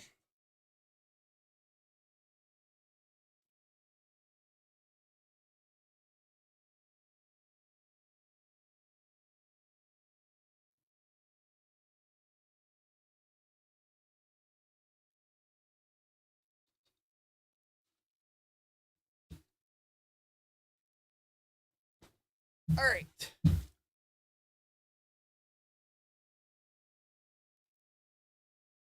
Actually, I'm not sure the cylinder on mine is glass, although maybe it is.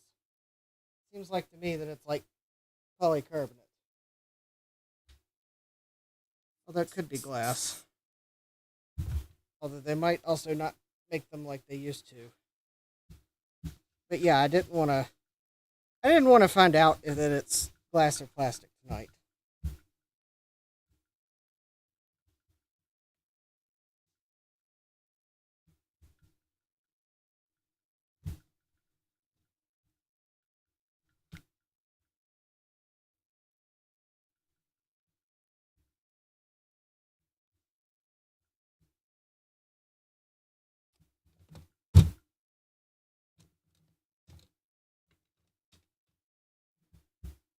Because if I broke it and cut myself, if it was plastic, that would probably just be the end of the live stream because I'd be spending the next little while bandaging myself up. But if it was glass, well, that might reward me with a free trip to the ER. And by free, I mean not free. I mean free in the fact that I would quite possibly be able to drive myself, but not free in the fact that, oh, they're going to get their money one way or another.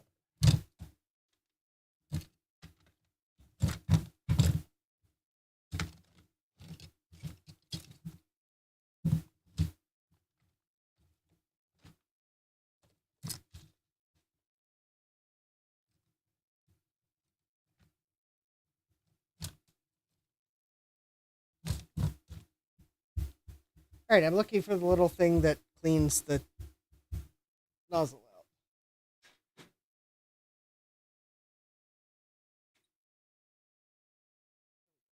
This is the one I need.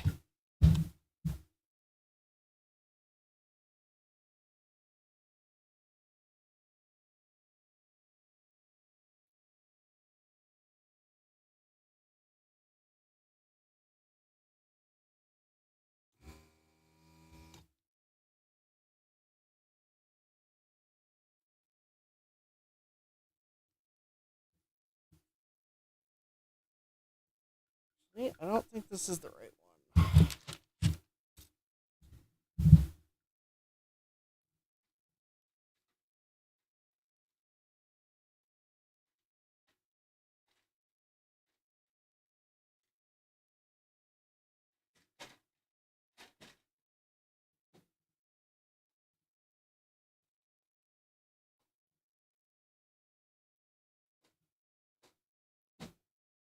You know, the funny thing is, I sure thought I ordered some spares of the little cleaner things, and I think I've misplaced them all.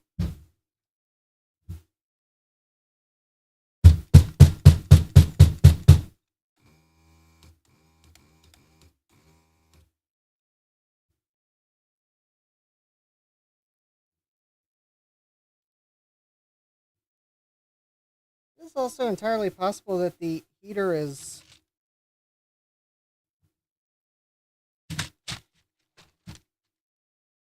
no good on this one, which would be a shame.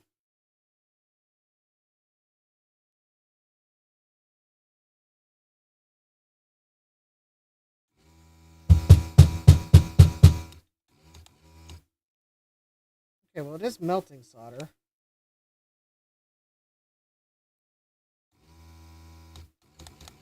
All right, but it is definitely clogged. All right. Oh, hey, Dee. Welcome.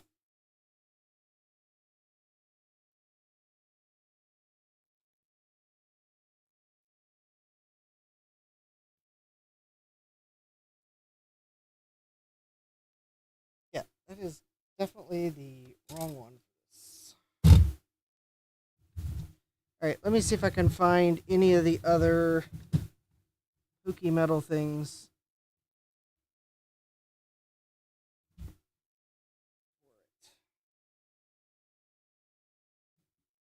Or anything that I can use to clean it. Like maybe this paper clip. It will heat up rather. Okay, well, that gives me a diameter reference.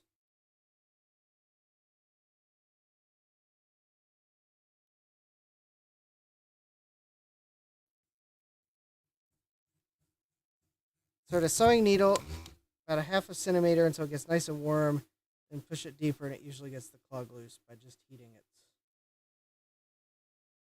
Sewing up. Well, I'll have to go get a sewing needle.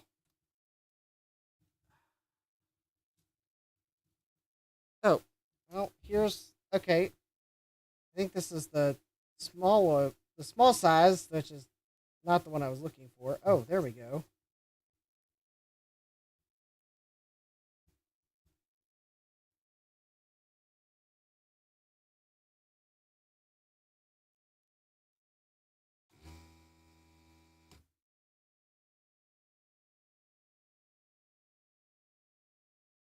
I like to find the medium one because.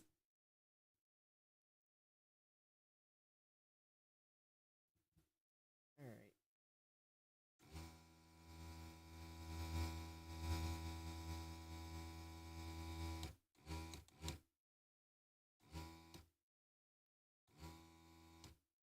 All right. Well, it does appear as if I have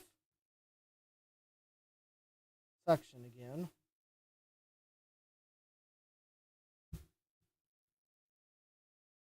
I think that's the wrong one. All right, I guess the best way to find out is to give it a try.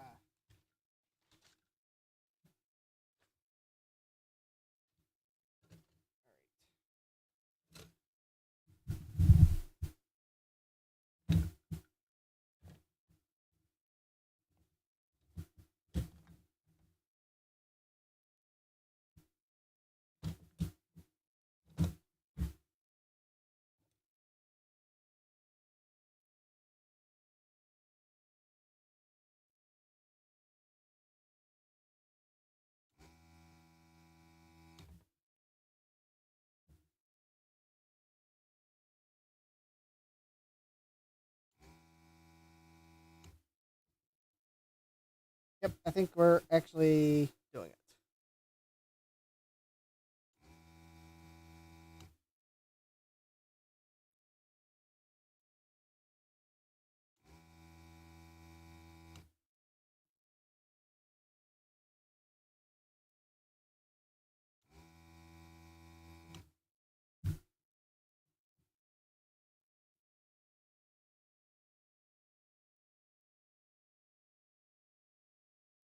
Jeremy, flux gums these things up,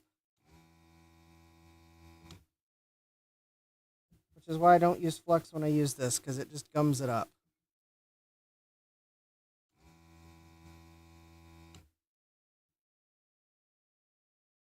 Although I think the Hacko one gums up worse when you use flux, but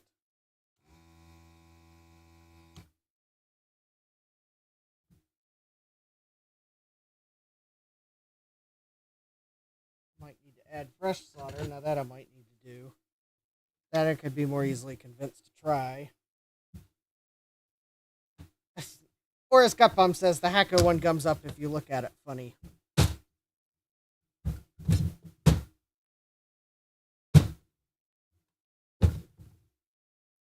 Actually, I was looking on Hacko's website because I was going to order parts to fix my FX888D, and well, guess what? The FX888D has been discontinued. Although I think they still have service parts for it. Because apparently they have a new FX888 series station.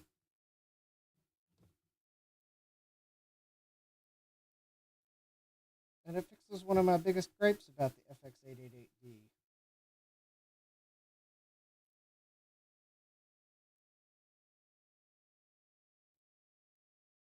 Mainly that it's 3 buttons. It's so easy to put the thing into calibration mode. And then you accidentally change the calibration without realizing that's what you did. And now the thing works horribly until you realize that you accidentally set a calibration on it. And then you go undo it.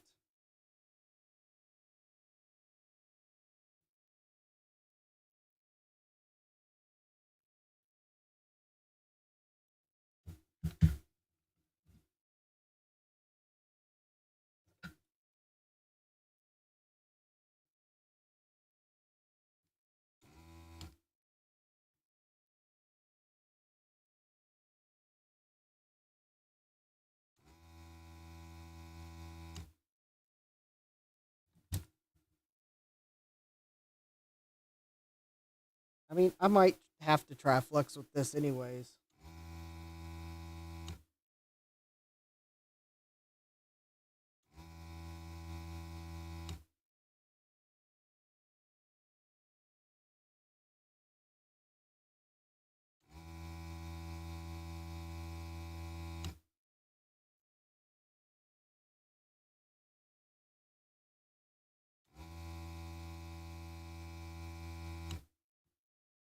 Well, there's a reason why I keep using this station for desoldering, and that's because the gun is a lot lighter.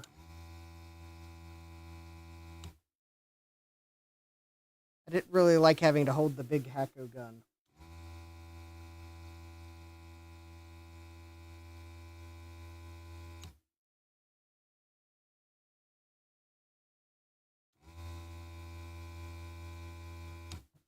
Now, as for the KSGER station, I regretted that purchase because it lasted, like, just long enough to get me outside of the return period.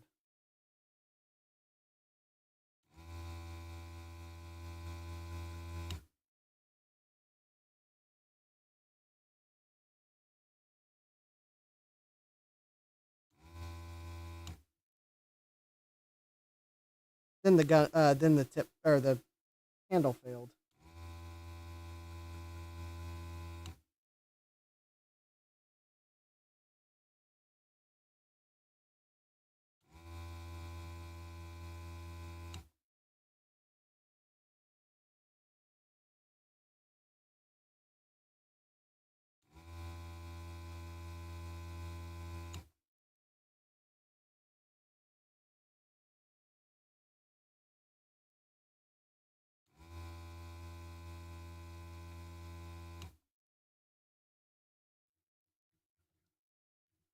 Because at least my Hacko FX888D, it just works. I'll probably repair it because I really can't complain about it. It's not a high-end station, but it gets the job done. I noticed there's a lot of YouTubers that use it.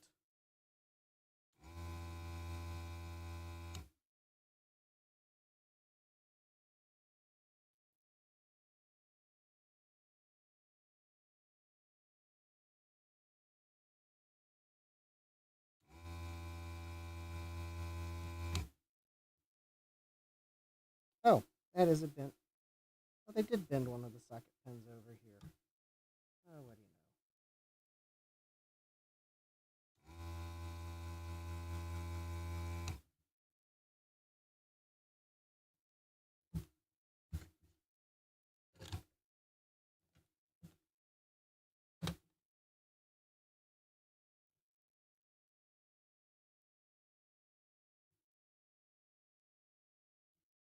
Well, this Weller that I have actually has a motion sensor.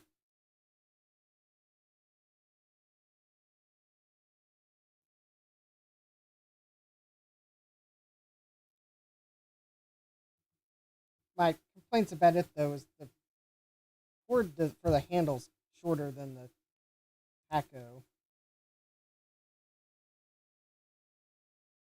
It's permanently attached to the side of the unit. Come on, at least attach it to the front. I mean, okay, it's a low-end Weller. I understand you're going to cut corners. At least attach the cord to the front and not like the side near the back. Yeah.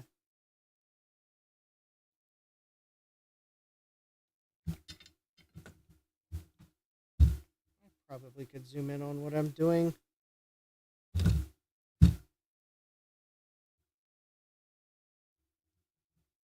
This is going to be a very slow process.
Yeah, the smaller station's cable is kind of rigid.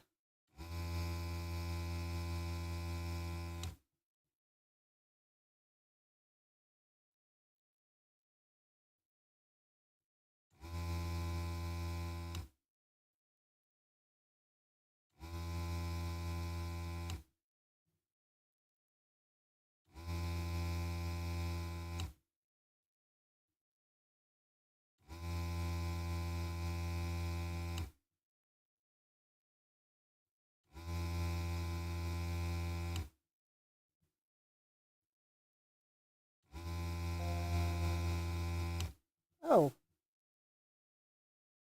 Oh, thank you, Dave. Dave just put some money in for the socket fund. Yay! Because I'm going to need them, Dave.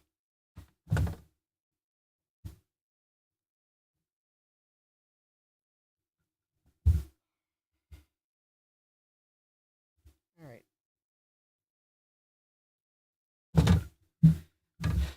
Well, I'm not.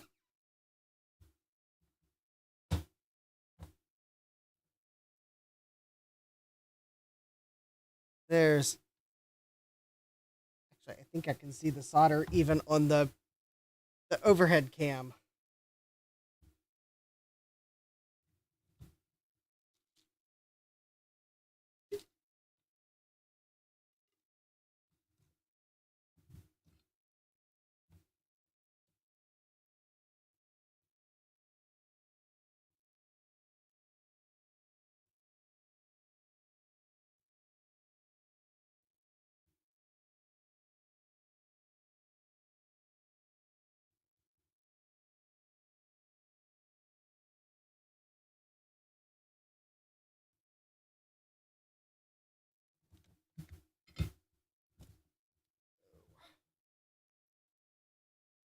Only I had a hot plate for this. Well, I don't have a hot plate.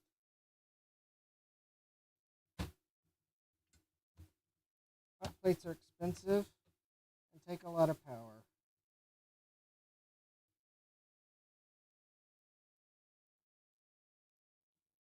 Especially to get one that's big enough for a board like this.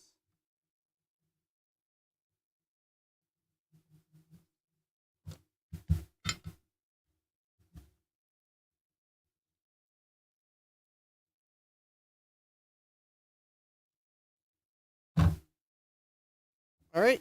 Well, there's socket number 2 out. Probably wondering, how in the world did I get the socket out? Low melt solder.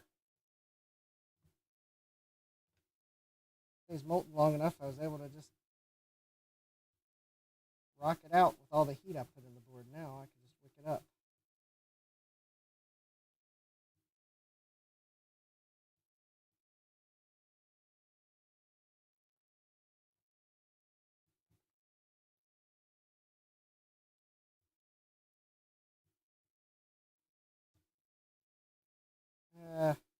Who knows? Maybe some company that makes hot plates will feel pity on me and ask if I'd like to like one for an honest review.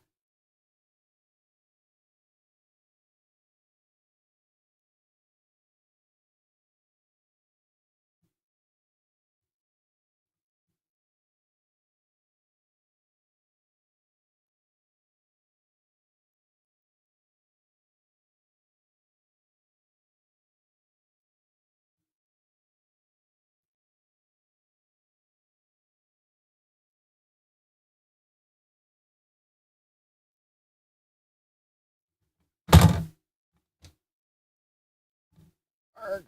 Low melt solder in the holes still.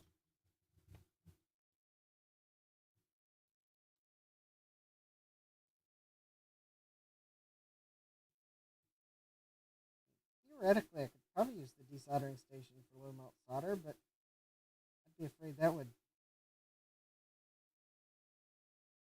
Actually, no, I guess that really couldn't hurt it.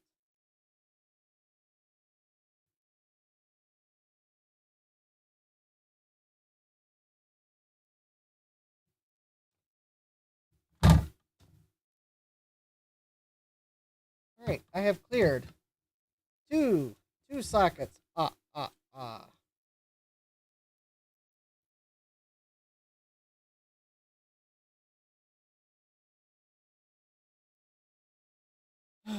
This is going to take.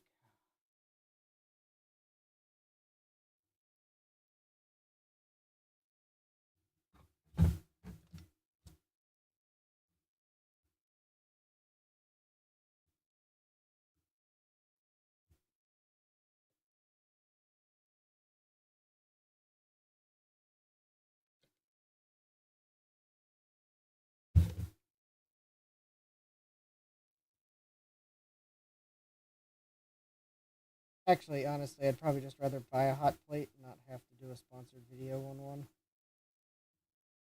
quite honestly.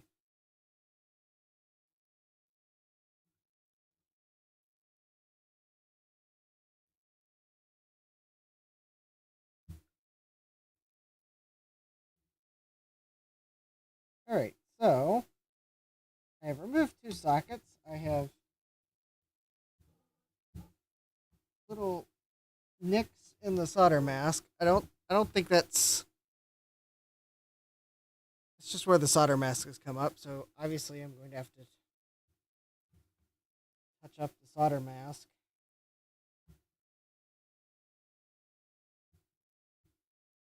Got to be a faster way to do this. Jesse says, just don't start cooking all your meals on a hot plate like a former boss of mine did. Yeah. Okay, there's got to be a faster way. So, low melt solder takes a while. Trying to use the desoldering gun, I ended up still having to use low melt solder, and that was even after I did add fresh solder.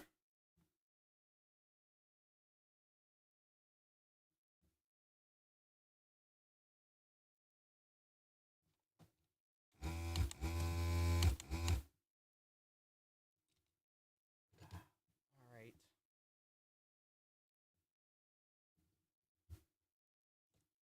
Okay. Let's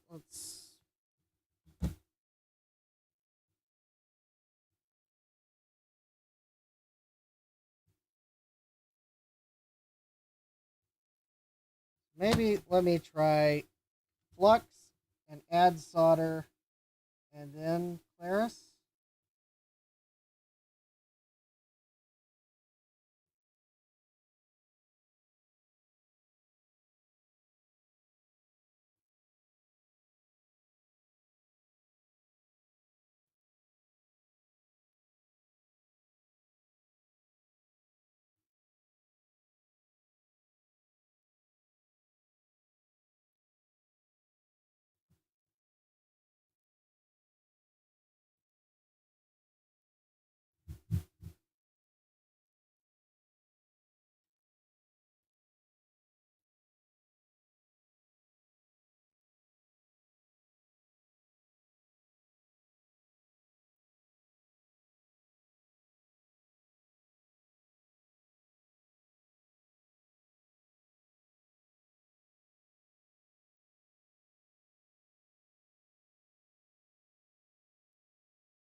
The suggestions are appreciated. If I have the tool to do it, I'll give it a try. Just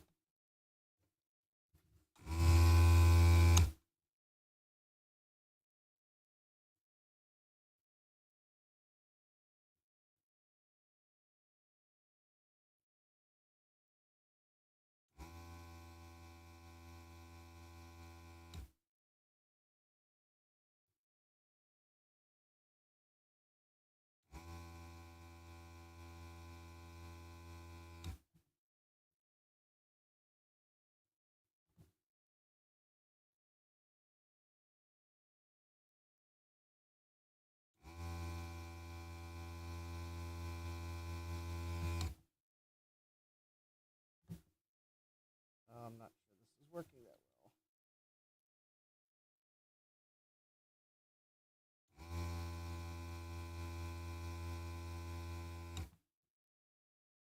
I don't know. Maybe it's working a little better.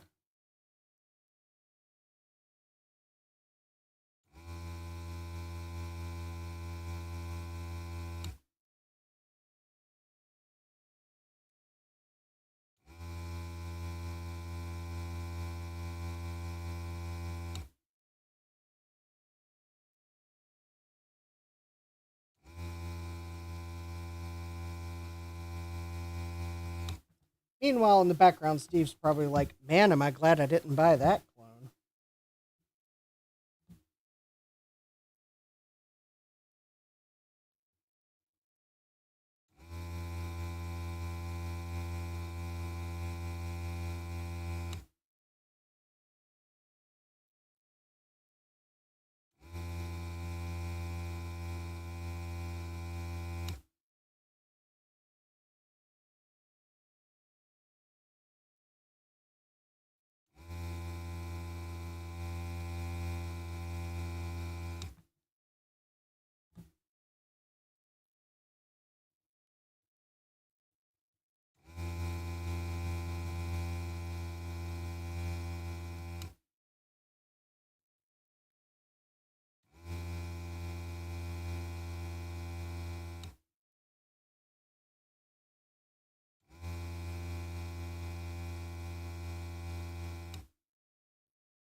Oh, I thought Jesse was referring to like a PCB manufacturing hot plate. That would have been, because we were talking about that type of hot plate.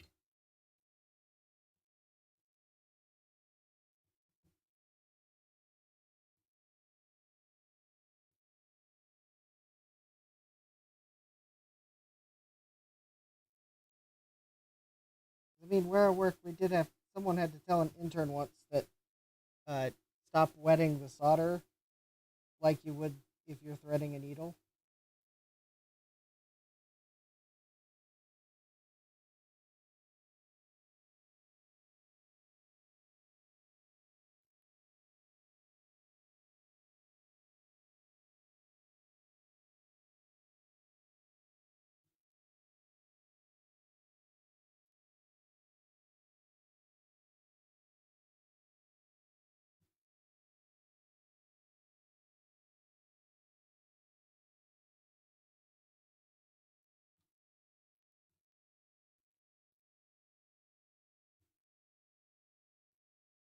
All right.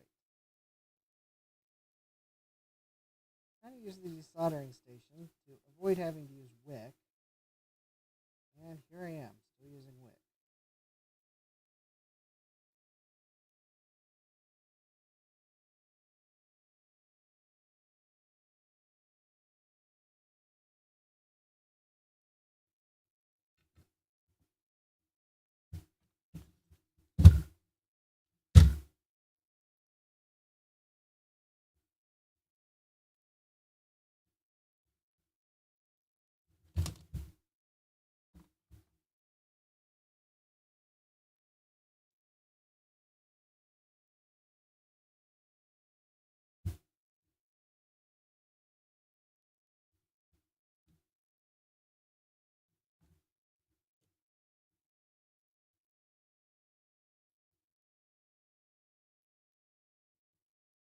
I mean, I presume you could use a cooking hot plate for a PCB, but I mean,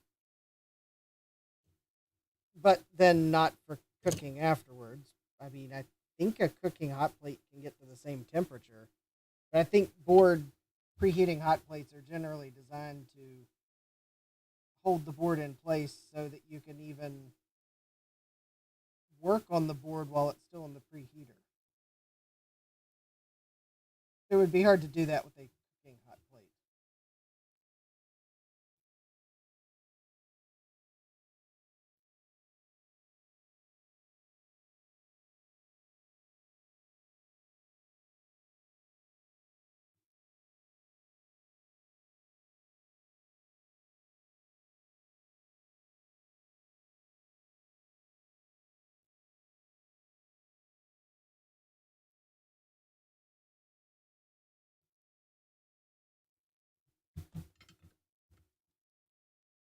Cheap griddle might work. Well, there's nowhere I'm getting a griddle tonight.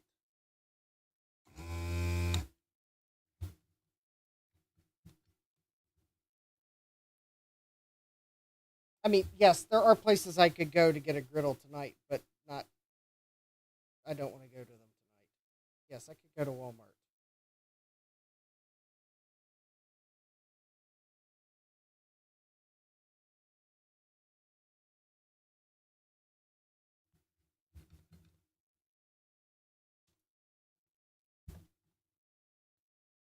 No, I'm not going to Walmart tonight.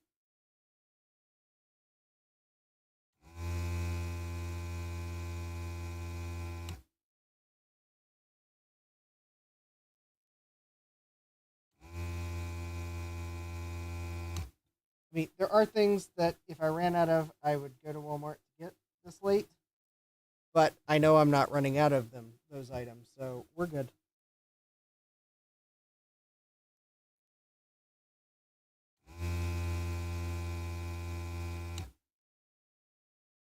An electric griddle doesn't meet my threshold for going to Walmart at 20 till 11. Because, I mean, it'd take me an hour to get there and check out and get back. Because you'd think they'd not be busy at 10:40, but you'd be wrong.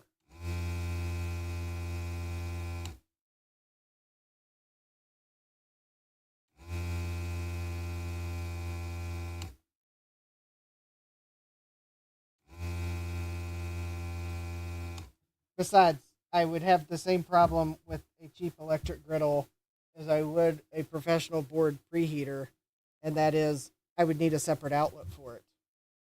I know, Jeremy. I would need a separate outlet for something like that. Jesse says my town is dead as a doornail after 7 Central.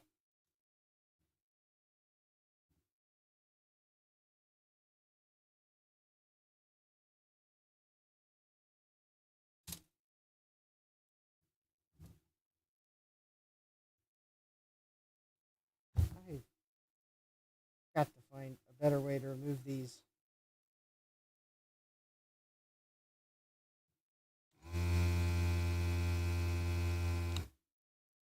The best method seemed to be, because, I don't know, best method seemed to be low melt solder and then pull the socket out and then clean the low melt solder out. That seems to be like the best method. Although it's,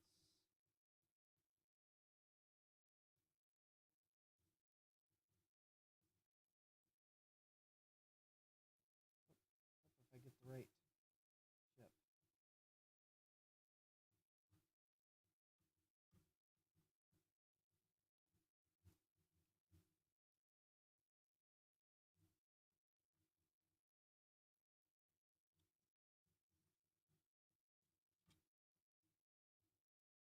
Alright, now I bet I can just pull the socket out.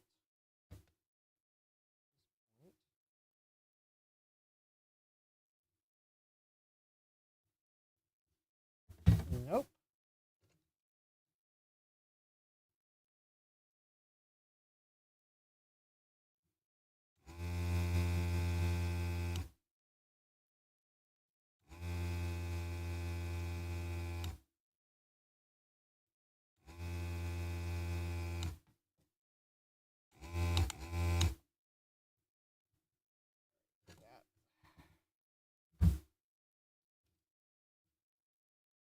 Well, actually, that's not working on this one for some reason.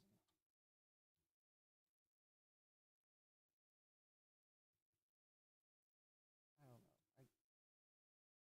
know. I know sometimes some people cut the sockets to remove them, but I'm afraid of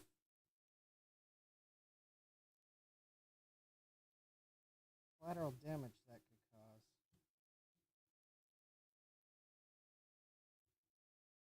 I also don't like how much heat I'm having to put in the board to get these out.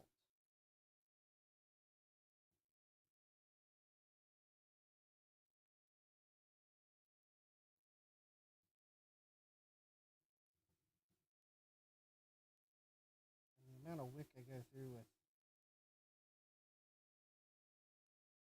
low melt solder is ridiculous.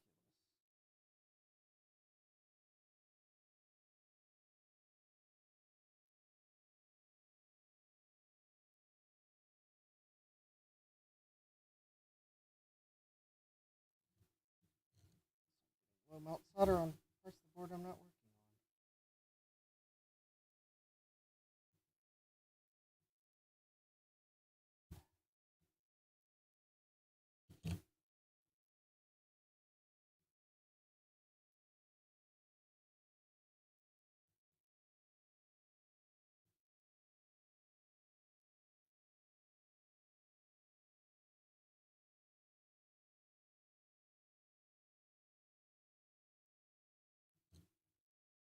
Alright, I guess I'll try cutting the next socket and see if maybe removing it in pieces will help any.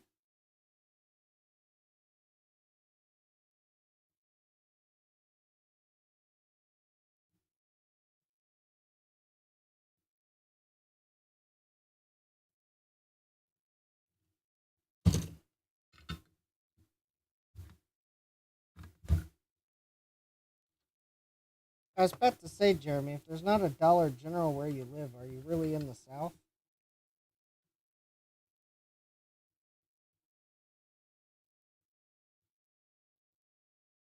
After all, there's a photo going around on social media of the photo of the Northern Lights, and you see the aurora borealis, and then you see the southern lights.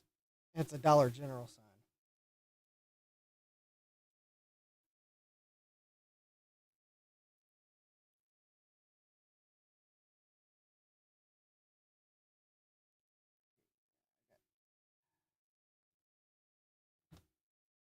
Yeah, that one's doing worse. I got a pad that's starting to lift up there.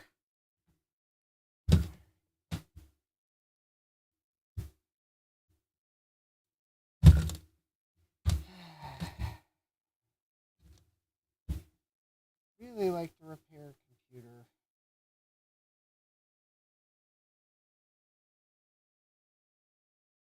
Feel like it would be wrong to put computer's components on a new board.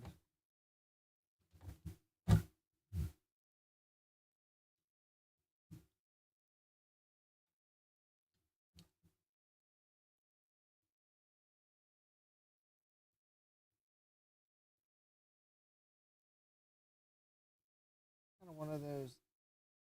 That to me is a last resort option.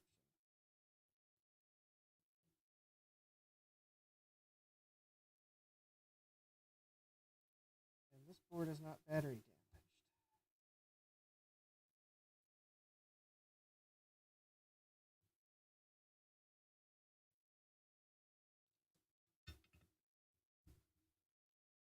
Because the thing is, if I replace this PCB, then I'm going to lose the little breadboarding areas.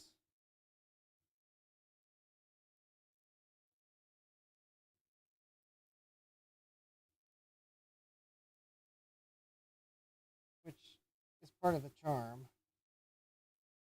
I mean, although, this is pretty much an exact clone, so, it's not like it wouldn't work.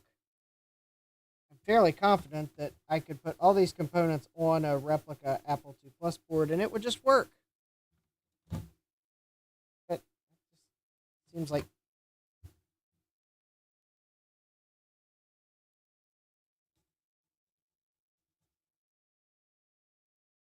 I don't know. Then it seems like it's not computer. Sure, that would solve the problem of me having trouble removing sockets, because I'm going to have to put new sockets anyways. I don't know. Then I lose the breadboarding area.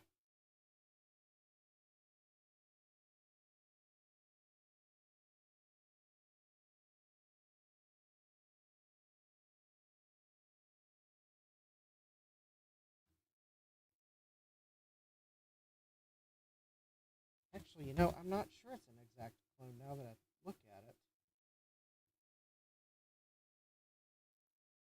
No, actually, now that I think about it, I don't think I could use an Apple II Plus replica board.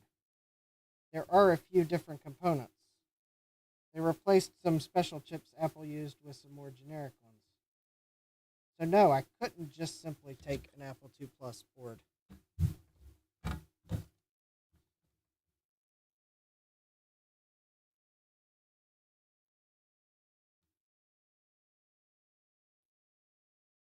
I've got to find a better way to remove these sockets.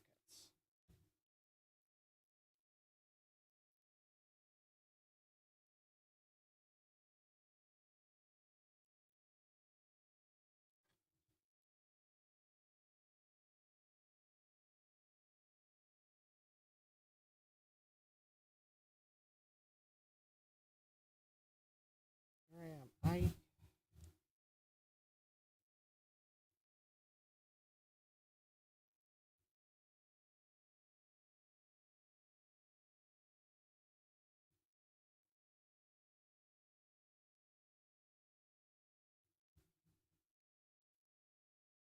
I knew you were in the South, Jeremy, but it's just like seems like a contractual obligation that if you're in the South, there's a Dollar General like 10 minutes away,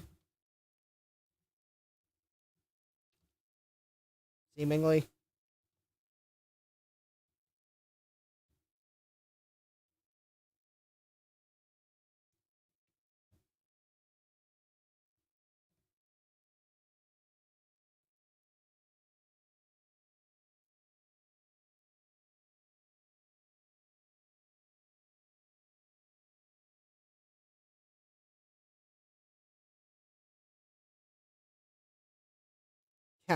Jeremy says Dollar General is less than 5 minutes away. Yep. See? I am open to suggestions. I'm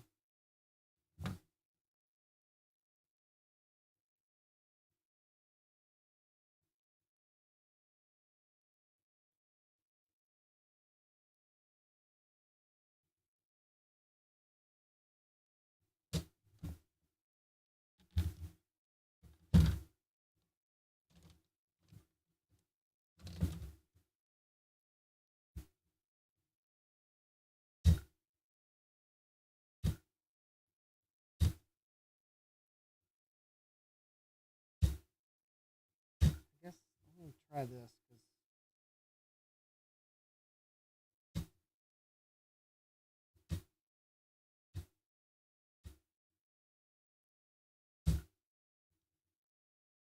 all right.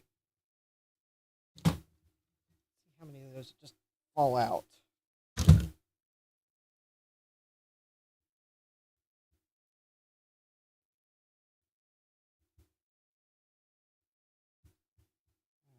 quite as many as I hoped would. All right.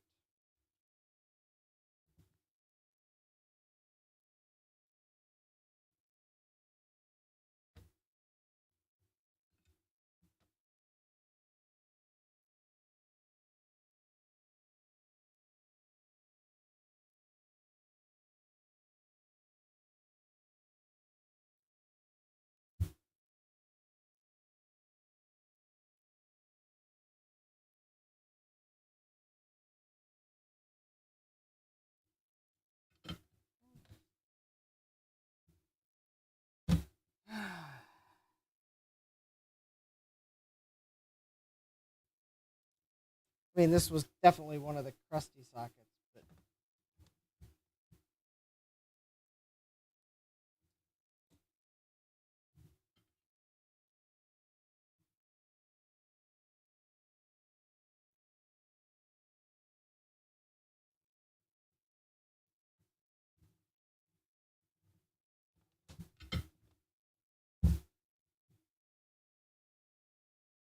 maybe that's a viable approach. Low mount solder. Cut the socket, low mount solder, pull the pins, and then clean up.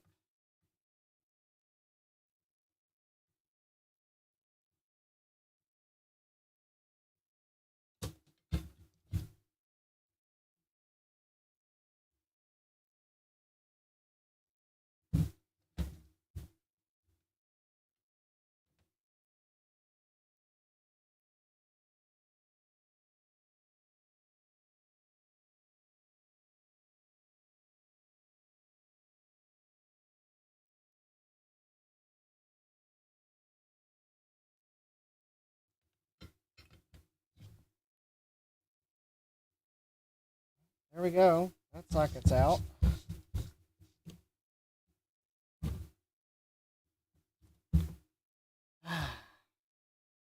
Okay, gotta find a better method. That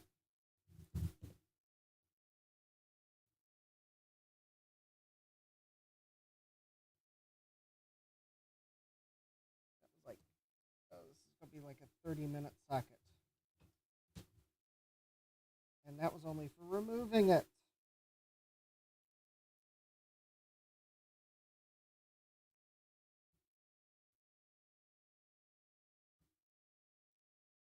I don't know. I may, replacing the sockets on the computer might be a longer term project. It might have to be a video because I don't think I can sustain a live stream with 30 minutes of socket removal time. It's like a row of sockets every stream.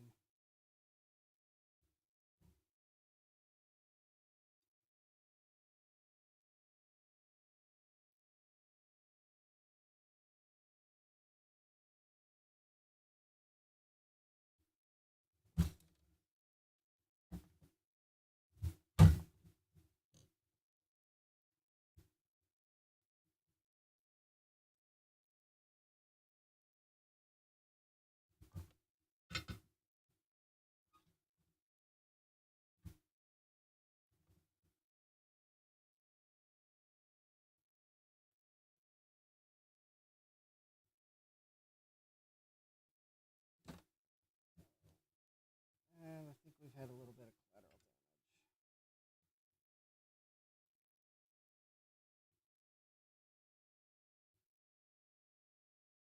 Although it might have been a no connect pad.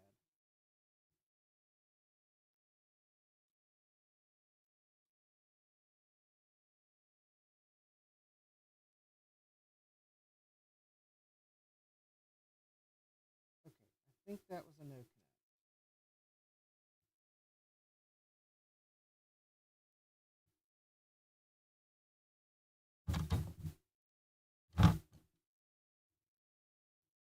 Okay, this is not a sustainable way. I gotta find a better way.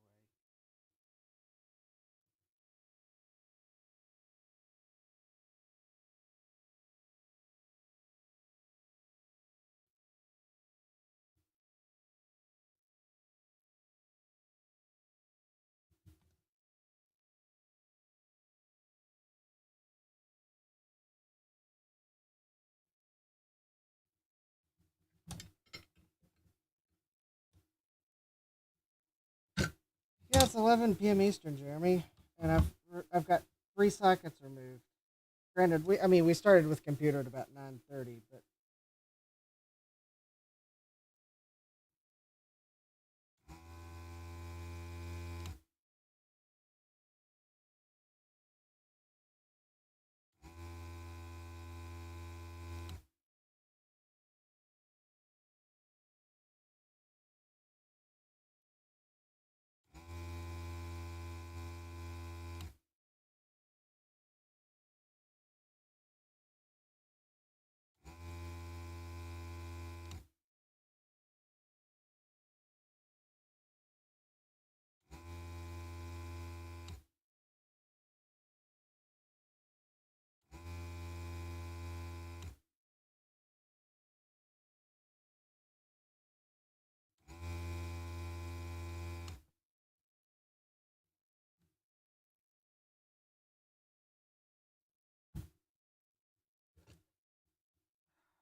I gotta find a faster way to remove these sockets.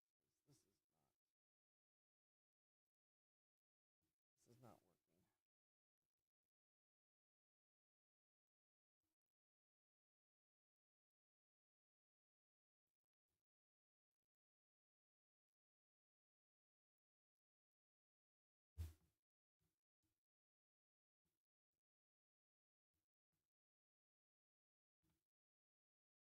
I think I lost 3 pads. Okay, we cannot continue at this pace on this board.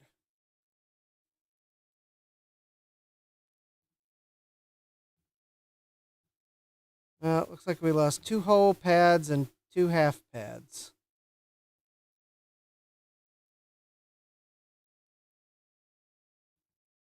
And it took 30 minutes to do that.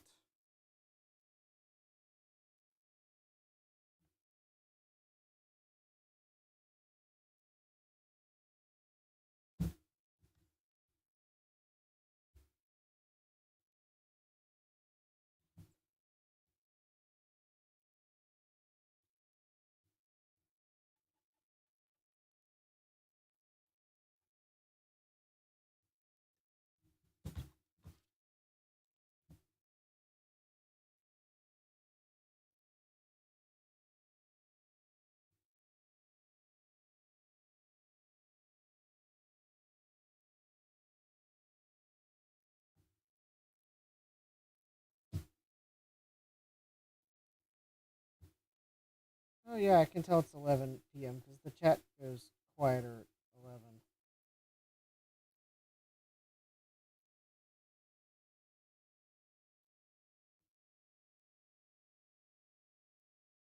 All right.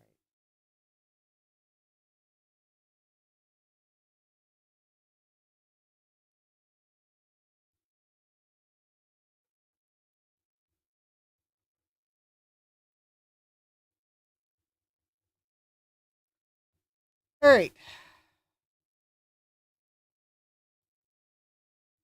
All right. I cannot repeat that on more sockets. I cannot. I cannot damage that many pads every time I remove a socket because then I'll never get this board repaired.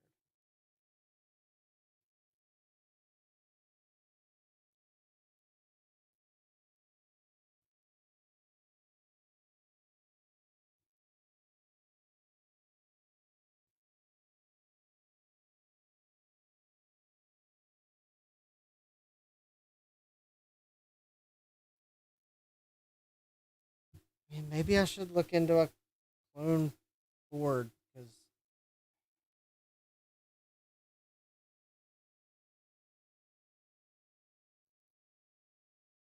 it might just be too risky to remove all these sockets.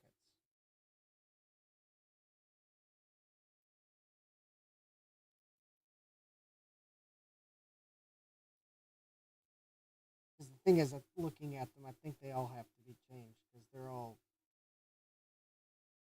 I mean, there are so many of them. I can just see without magnification, they're cruddy. I've already tried deoxit. That doesn't fix it.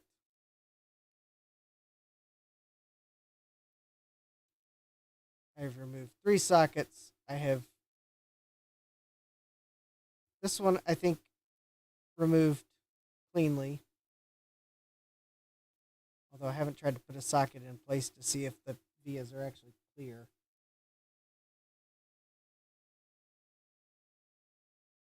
Pads feel bumpy, so it may not actually. Oh, no, I don't have it clear yet. Oh, actually, I have removed 3 sockets. I thought I had them clear, but actually, I don't have. But like 1, 4, 6, 7, 8 of those vias are actually clear enough to put sockets in.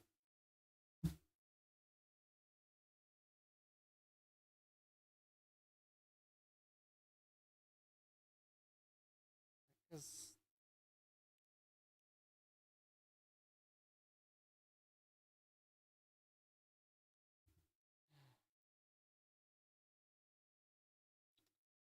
it's 11 p.m. chat. Slow down.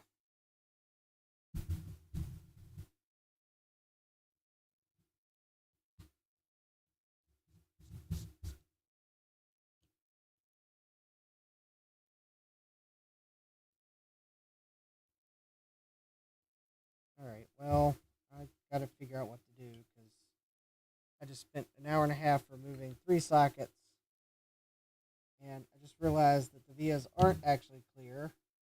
I have broken 3 traces, or I've broken 3 pads, 2 of which, okay, one's a no connect, I think, but 2 are actually important. And now I got to try to clear the rest of the vias.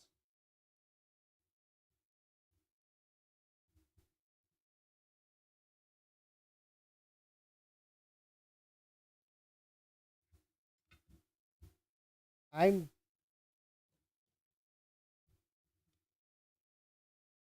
beginning to wonder if the best course of action is to not try to desolder the sockets. I mean, obviously, I need new sockets to work because those sockets are not making contact.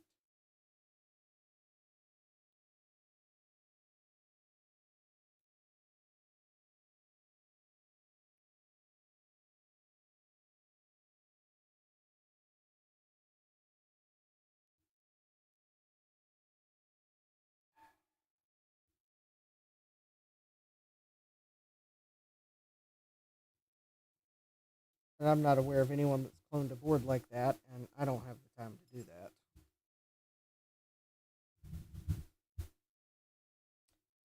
I guess maybe I should look into what the actual differences are between an Apple II Plus board and this board. Because I know reactive microcells. Good night, toilet person.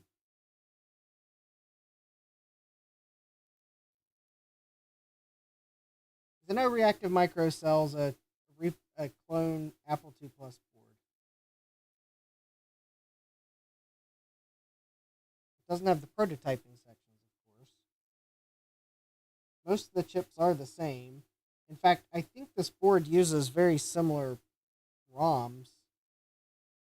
I think they would be compatible with an Apple II Plus board.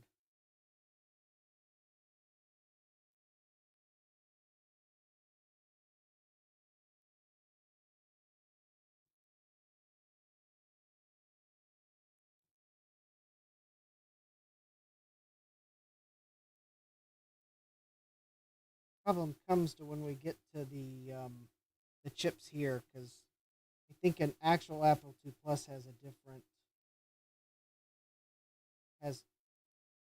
two completely different chips here.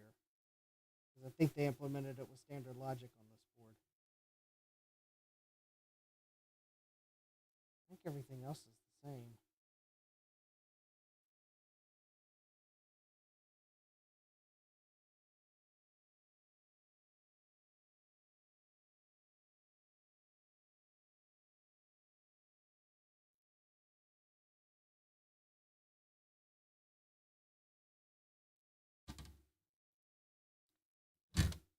If you've sent me what I think you're sending me, Jeremy, the answer is no.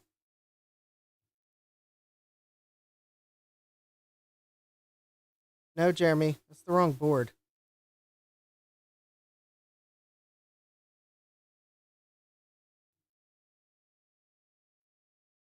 This is not an Apple II. This is an Apple II Plus.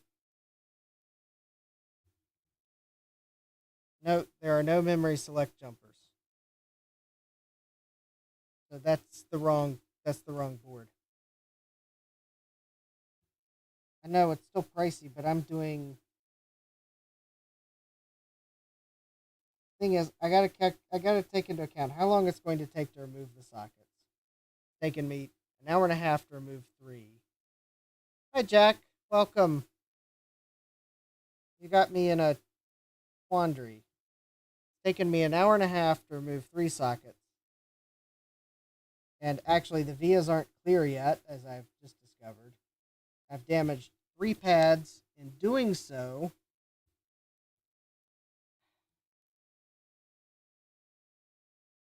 And now I'm wondering if I should just get a new PCB instead of trying to remove sockets from this board, because I'm doing,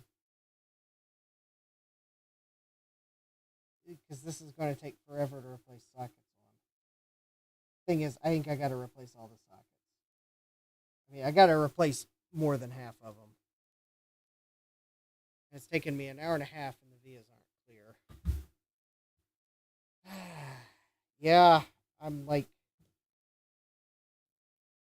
this one, the socket came off the best. This one, the second best, and this one, I mean, you can see this one was pretty disastrous. And the thing is, the vias aren't actually clear.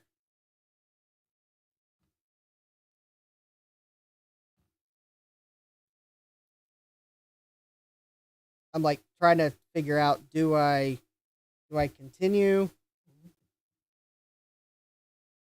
or do I just get an Apple II Plus clone board and move the components to it? But then, is it really computer?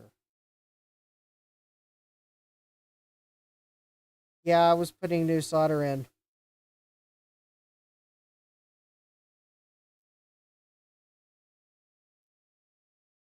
I tried putting new solder in. I then tried low melt solder to kind of help it come out. It's like, I think the original solder's oxidized. Whatever caused the corrosion in the sockets, I think, has affected the solder. It's like, no, it's not mixing well with the existing solder. That would be my assessment. It's not mixing well at all.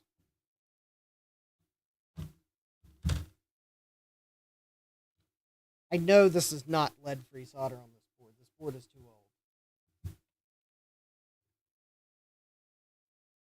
I would have sure thought that my 6337 should be fine, but yeah, the new solder is not mixing well with the old solder. I've even tried adding flux.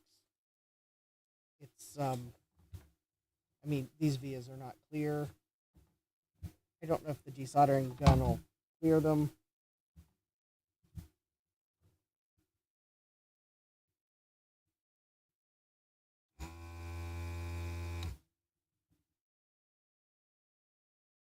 Well, actually, it might.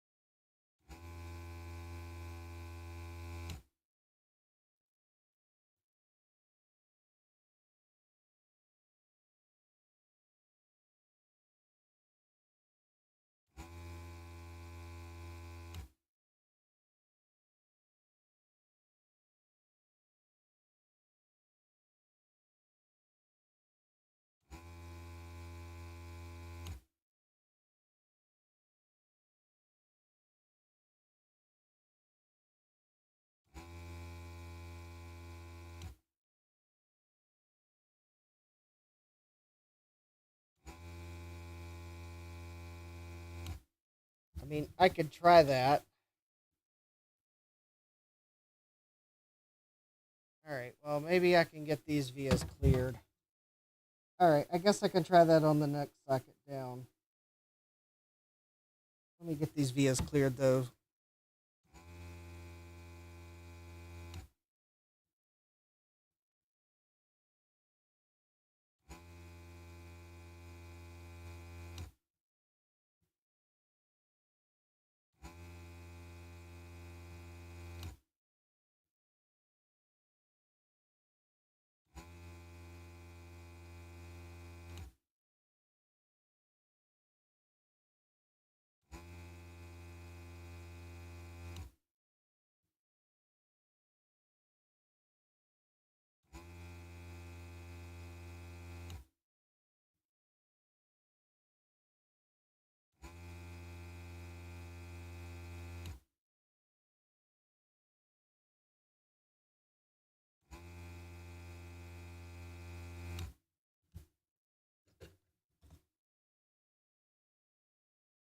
Alright, well, okay, so vias are clear there.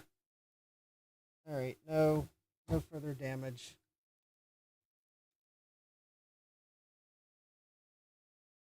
Yeah, these are super stubborn. I've gone through an awful lot of wick and low melt solder and solder.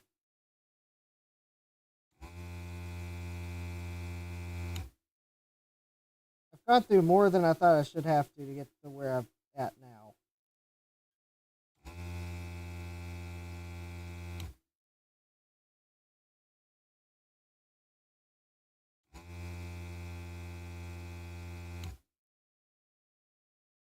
It's only really working to clear the vias after I get the socket out.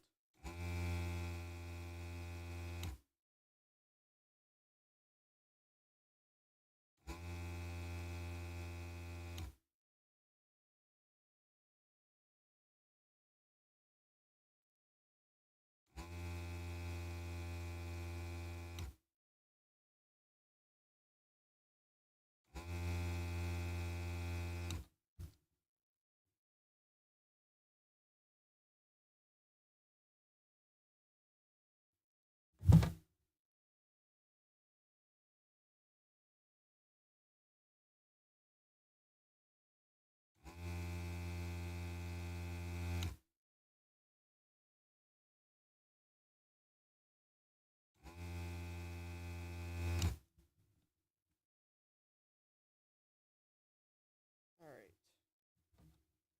I gotta try to clear the disaster socket vias.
Well, I'll give that a try, Jack. That method's a little harder while live streaming because it's harder to do it while showing what I'm doing. But well, if I gotta do it, I gotta do it.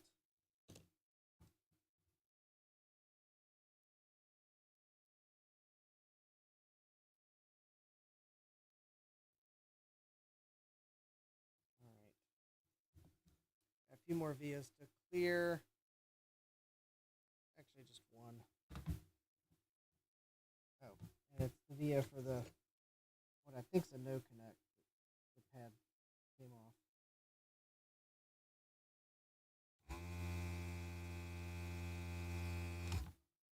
So theoretically, all right. Okay.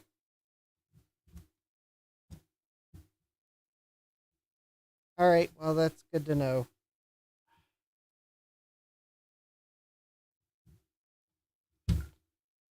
I gotta find a way to do this faster. I cannot. 2 sockets an hour is too slow.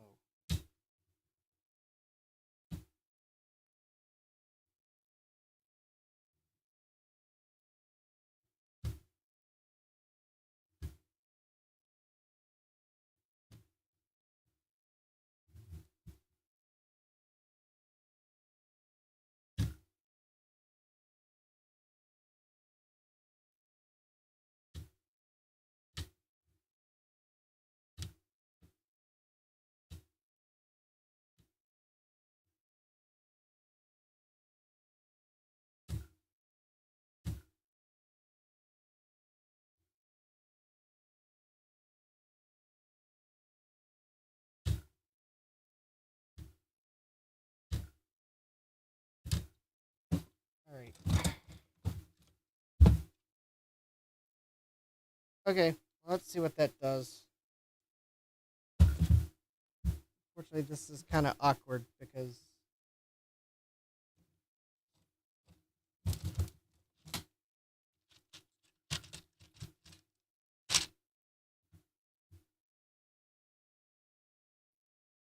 I got to find a pair of tweezers that's actually going to stand a halfway decent chance of pulling the pin out. I don't think my ceramic tweezers are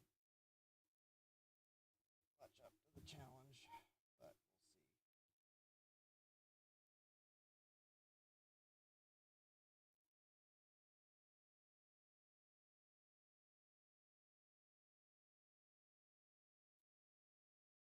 we'll see. Oh, my soldering iron had cooled down. No wonder it wasn't heating. There we go. It should be awake now.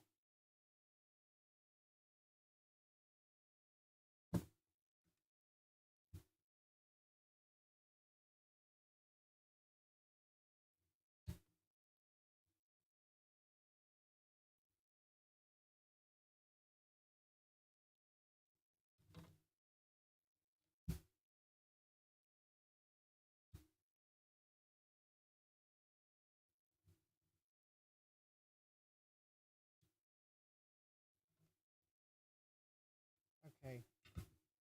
Ceramic tweezers are not going to work because I can't get a good enough grip on the pin.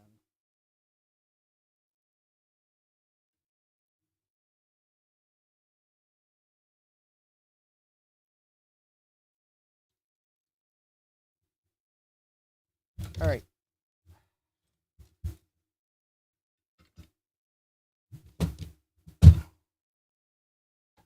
All right. I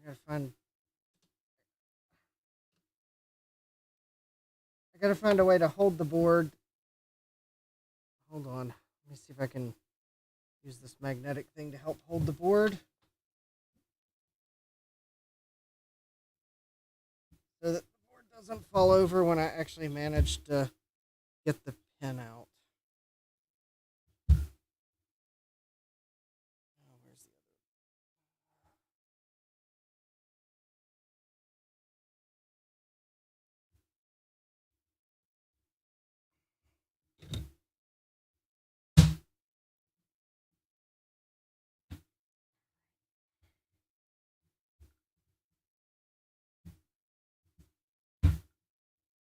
other? Okay.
not working that well. I managed to get 2 pins out.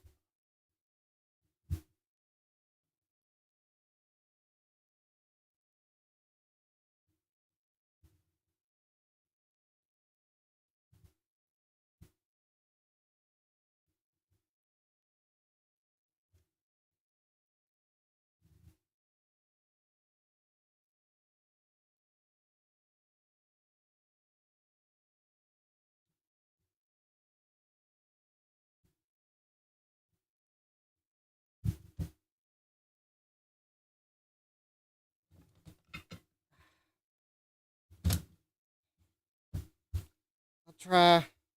I mean, seriously, the old solder is like really cruddy.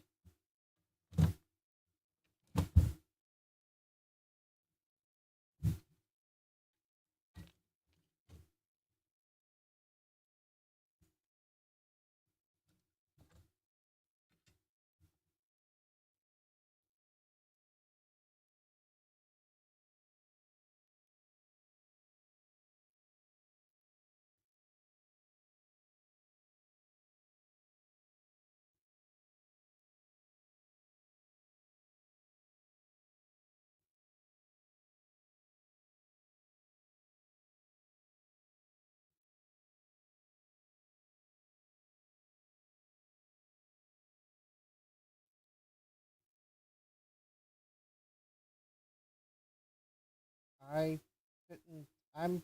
I don't know if it's. I mean, that's a good question, Jack. I don't know if it's just junk solder because,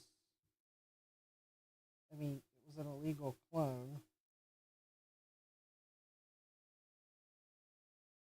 Not like it was necessarily assembled with ISO 9001 certified process. And it's also possible something unfortunate happened to the board because, after all, like at least 2/3 of the sockets have green corrosion on them, and a lot of them the pins seem spaced out.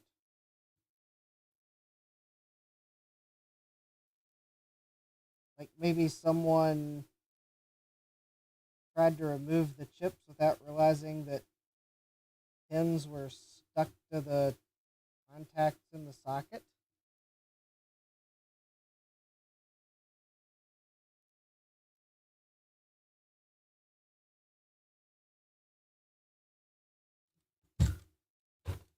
I mean, there. It's like the solder that would wick out. I don't know if that means any of these pins are just going to like happily come out. I'll give them all a gentle.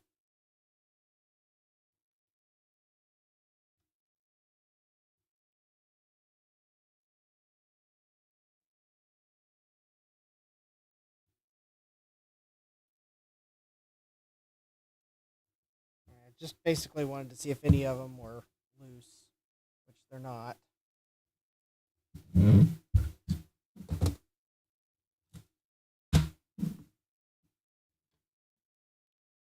And Jack, that's why I started questioning whether I should try to salvage the board because I don't know why I'm having so much trouble removing the old solder even after trying to put fresh solder in it. The fresh solder is not mixing well with the old solder. Now, low melt's mixing with the old solder, but that's pretty hard not to do. But low melt is expensive and messy.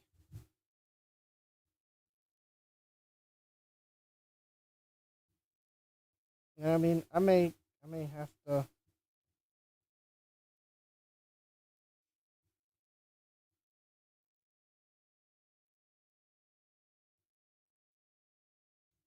I don't know I'm off screen, but I can't help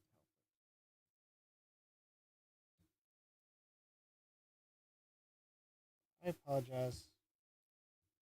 All right, I just got a third pin out.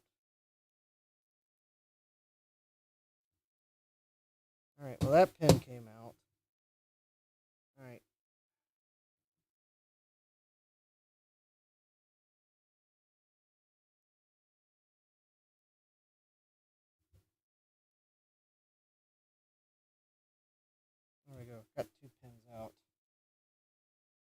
It looks like the direction I put the soldering iron on the pin on the backside is mattering.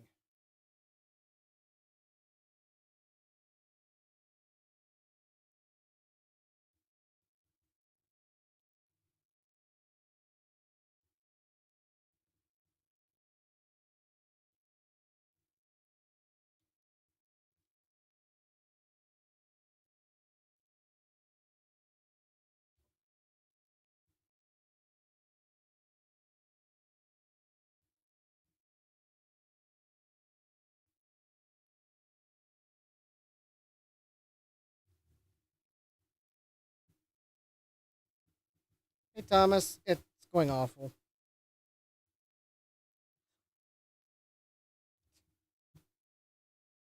The the solder on this board is in such rough shape. It's like 11:30. There we go. So in 2 hours I have removed, well, okay, so I'm not done removing the fourth socket, but I have seemingly managed to get 4 sockets out in 2 hours. I've tried everything I can think of that normally works.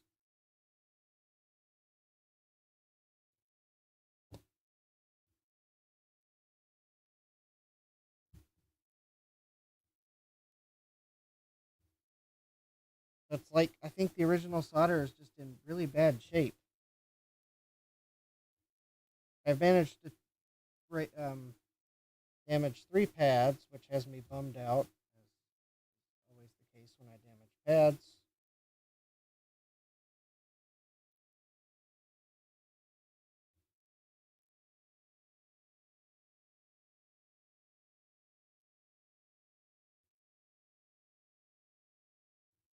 Adding solder doesn't really help. Trying to wick the old solder out. I mean, the one that seems to have worked the best, although I'll judge it when I get this socket out and clear the vias and can inspect the board. The best one seems to be cut the socket, wick the as much as will come out, and then heat the pin and pull.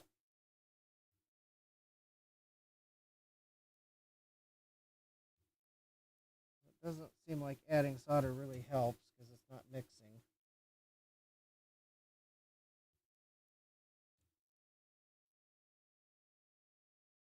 I'll get to the chat in a moment.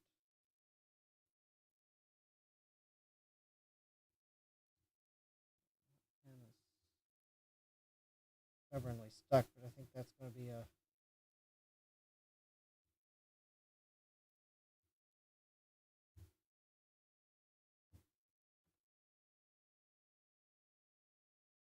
oh, because I'm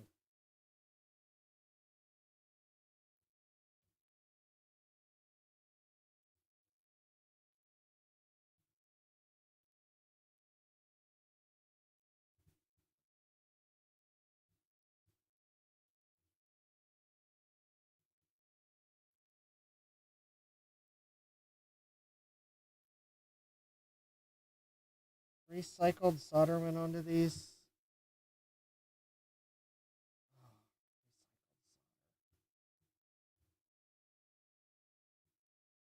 that sounds even worse than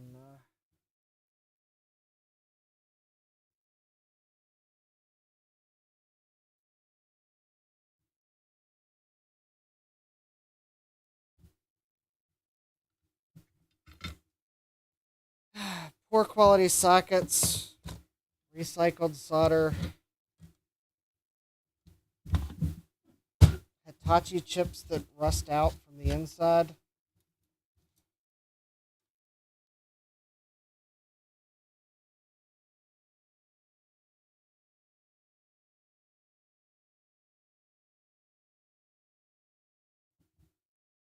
All right.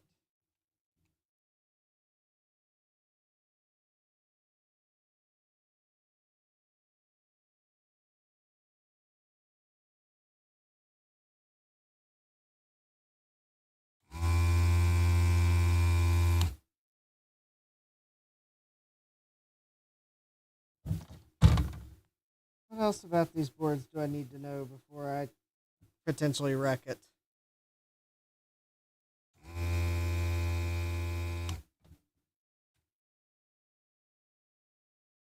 Well, this board says made in Japan, but I don't know that I totally believe that.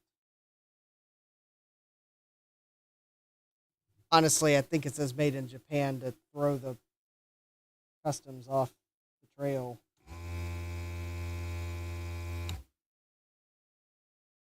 I'm kind of convinced this might have been made in Taiwan like the rest of them. Or Hong Kong, or wherever the counterfeit clone apples were actually being made.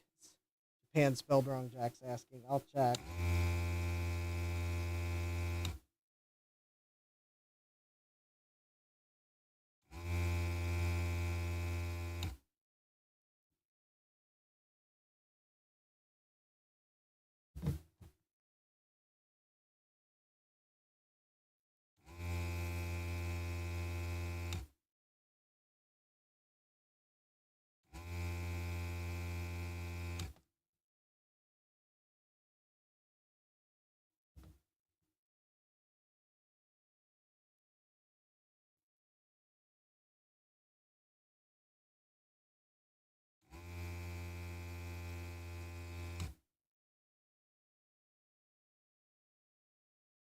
Well, all right. So I got one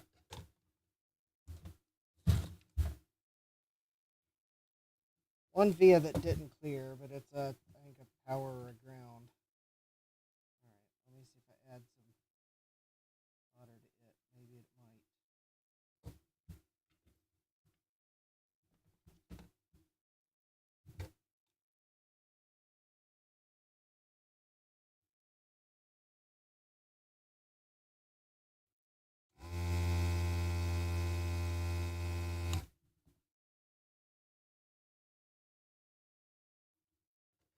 Well, it's also possible that maybe the PCB was made in Japan, and maybe that's what it's referring to. I don't know.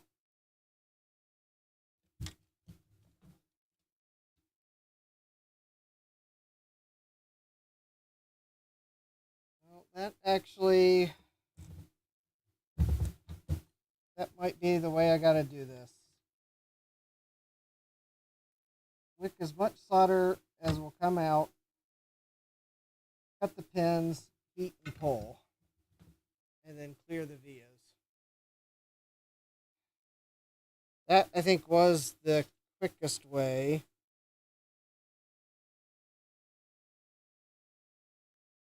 Anyways, there's an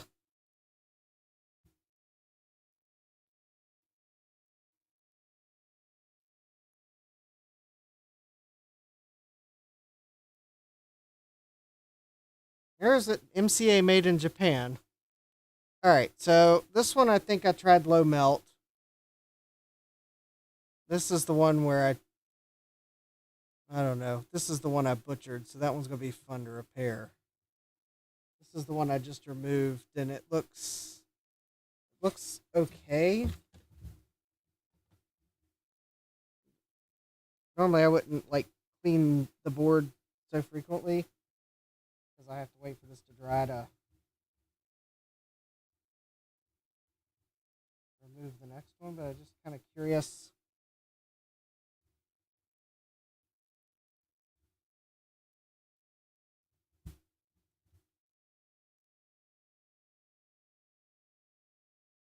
It still looks like I boogered that one pad, but I guess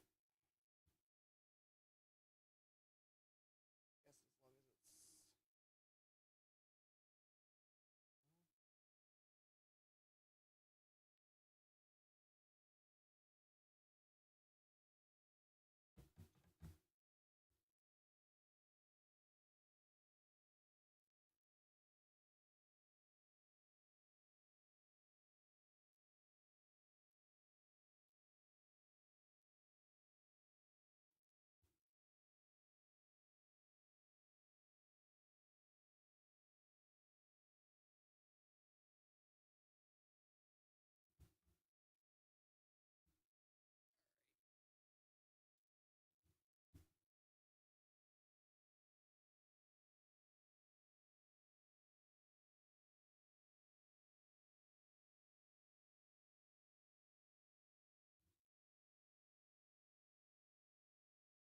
the flux and alcohol down in the via make it hard to see that it's actually cleared.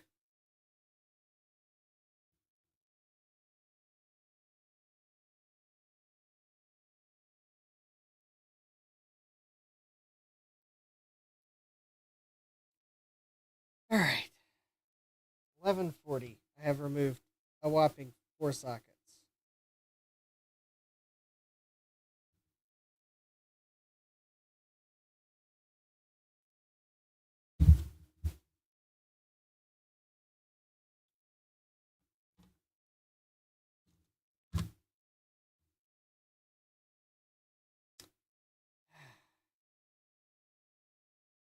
I think that might be about the place where I start to wind the stream down because I'm starting to get tired. If the next socket, well, maybe the next one will go faster, but it's like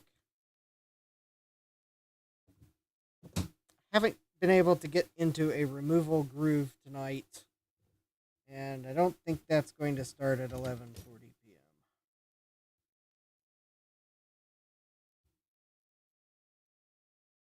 Also, because I got damaged repair, I'm not going to install sockets. It'll make it easier for me to remember where I left off.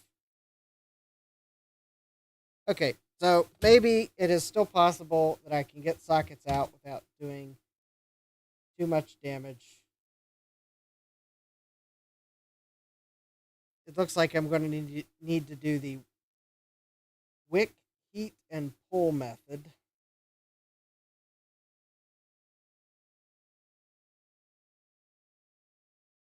Wish there was something I could more reliably mix with the old solder to make it come out even faster, but well,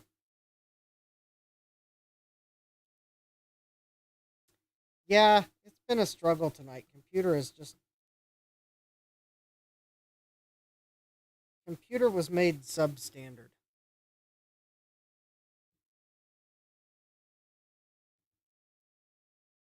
So, yeah, I think this is a good place to kind of wind it down for tonight because I'm getting tired. This is going to require more concentration than I probably would have imagined up front. But these are the chips for computer. So, yeah, I think this is a good place to stop before I start to make worse mistakes.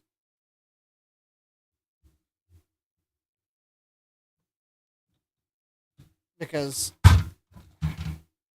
the only option is a clone motherboard, but the only clone motherboard would be able to find to replace computer's motherboard would be an Apple II Plus clone motherboard, and I think there's some significant differences between the board that reactive microcells to replace an Apple II Plus board and this board. So it would not be a direct compatible swap. Plus, I'd have to buy expansion slots. So, anyways, yeah, I didn't get near as far as I wanted to on computer. So, yeah, I mean, that's kind of okay. So, at least to sum it up, so got the new Yeti Pro microphone, but I don't have the other part I need to hook it up. Yeah, Jack says once you get the method perfected for removing them, it'll go faster. It'll still be annoying, but you'll get there. Yeah, might see if I can find a board holder that'll. The quad hands is these things are not helping for holding this large of a board in place. Maybe there's a board holder I can.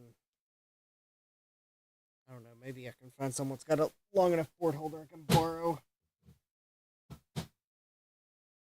Anyways, so I got the copper tape that Gutbaum sent me for fixing the Apple II Plus power supply. Got the and Wheel of Regrets showed off the new Yeti Pro microphone, but I couldn't actually use it tonight because I don't have the preamp, which also provides the phantom power that the Yeti Pro needs. All right, catch you later, Jack. Or Sad Mac. Sorry, I'm getting tired. I'm reading the chat wrong. I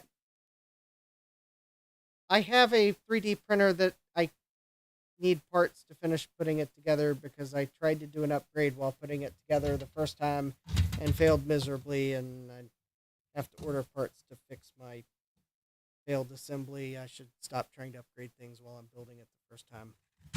I never learn, apparently. But if you've got a 3D model, I can probably print it at work at our innovation station. It won't be as convenient as me printing it here, but I can at least print something if you've got a 3D model in mind. So, anyways, and had two 6.5 gigabyte hard drives I bought from eBay, and at least, well, they partitioned and formatted without errors. So maybe I actually did luck out into getting some smallish hard drives for PCs. Some kind of heat, maybe. Anyways, yeah. So I guess when I get back to computer, it'll be a whole lot of more socket removal. I'll try to maybe find an evening when I don't have a bunch of Wheel of Regrets items. Nah. That'll probably never happen. Anyway, here I am dropping things. I'm trying to get this to where I can set computer to the side because computer is even more disassembled than it usually is. And I just dropped something else in the corner. All right, well, I guess I will just have to find that once I finish streaming because I don't know where it fell to. And I still have yet to find the transistor I slung off of the original Apple II Plus motherboard. So, oh well. Anyways, yeah. So I guess Wheel of Regrets was a success. Got parts for the Apple II Plus. And good night, Jeremy. Because I'm about to end the stream here. And yep, got 4 sockets off a computer, and that took way longer. So I guess I have at least a method that seems to work okay. I just need to get in the groove. That's not going to happen at 11:48 p.m. at night. So maybe if I can get in the groove at the beginning of a stream, then I'll be able to start to get sockets out. And so I guess if you're watching this later and you have ideas for dealing with poor quality solder that could be recycled solder or something that is not mixing well with, that doesn't mix well with 6337, which is what I use. The two don't seem to like to mix. Low melt solder did work. Kind of hard for it not to the way it works. But it's expensive and would take a lot to remove all the chips on the board. So I prefer not to use low melt solder. But I guess impure solder. I don't know. Maybe if you're aware of another blend of solder that might work, or maybe I don't need to buy name brand low melt, but I'm not ordering it from AliExpress. But maybe you might know of something that low melt that's cheaper than SRA fast chip or quick chip, but would probably work for through hole removal. You can leave a comment. Or maybe you might know what the blend they might have used on this board is, and maybe that might, I might be able to get a small amount to see if it would mix with what's on this any better. But there is also the other possibility that something happened to this board, and the reason I'm having trouble removing the solder is it's corroded or something, or it could be a combination of the two. Something might have happened to this board that has caused the impure solder to just be even worse. Yeah, Thomas suggested recycled solder. I'm beginning to think that that could very well be a possibility. I mean, not like they built this in an ISO 9001 certified facility. They were probably trying to fly under the radar with as many authorities as possible because it's not like they licensed the ROMs from Apple. Anyways, there will be more fun with computer. Computer will live again. I mean, even if I do ultimately have to replace the PCB itself, but I don't think I'm there yet. If I can start to get sockets off in a way that doesn't damage pads or does it infrequently, then think I think I've got a path to fixing the board. If I keep ripping pads off the board, then we're fighting a poor quality PCB with impure solder, and I may have to go the route of putting it on a new PCB and dealing with the differences because it's probably going to be a clone of an Apple II Plus board, not a clone of a clone board. So I don't think we're there yet. So hopefully so Thursday, I'm working on the IBM PC, the IBM portable PC, because I'd kind of like to get my coworker an estimate for repair, because I also need to order parts from Mauser, so it'd be a great time to add those parts to a Mauser cart. Well, I damaged 3 pads. 1 I think was no connect, but 2 weren't. But hopefully, if I think I can probably fix them. But I can't, like, if I keep continuously ripping pads off the board, then at some point it gets to the it gets to I've got the board is in bad enough shape that I need to more serious actions are required if I keep ripping pads off. If it was just I ripped 3 off because the way I tried to remove that chip was the worst way possible, then fine. I can deal with two ripped pads that need to be repaired and a no connect that I ripped. I mean, if I just remove no connects off the board, fine. I do that all the time. That's not a big deal. It's when I keep damaging pads that are important, then it tells me there's something systemically wrong with the board. But yeah, I mean, I know I can fix this, but at some point though, I got to say, is it worth it? Because, but hopefully, if I can get in a groove of removing sockets, then hopefully it'll be a little more successful, and I'll feel a little more optimistic. It's just kind of hard to feel optimistic when you spent 2 hours removing 4 sockets. That's just the realistic part. So, yep. All right. So with that, Thursday, I'm going to be taking another look at the IBM portable personal computer. And then next week, hopefully, I'll get back to the K-Pro. Because even though I need to order parts from Mauser, I'd like to only order once. I'm probably going to end up ordering twice from Mauser, because I'm probably just going to get one of those. I'm really inclined to get a Meanwhile power supply. Although then again, maybe I might try one more stream where I try to repair that power supply, because I don't know. It seems like I might have been close. I don't know. I know, Jeremy. I know I can fix through whole parts. It's just I spent 2 hours removing 4 sockets. My mood is down because I spent 2 hours removing 4 sockets. That is not. That is kind of a demoralizing rate of socket removal, Jeremy. It just kind of makes it hard to be optimistic when I took that long to remove 4 sockets and one of them went disastrously. my brain calculated the odds, and yeah, I know I can fix it. It's, I mean, the traces aren't, it's like, this is probably the easier board to fix. I know it is.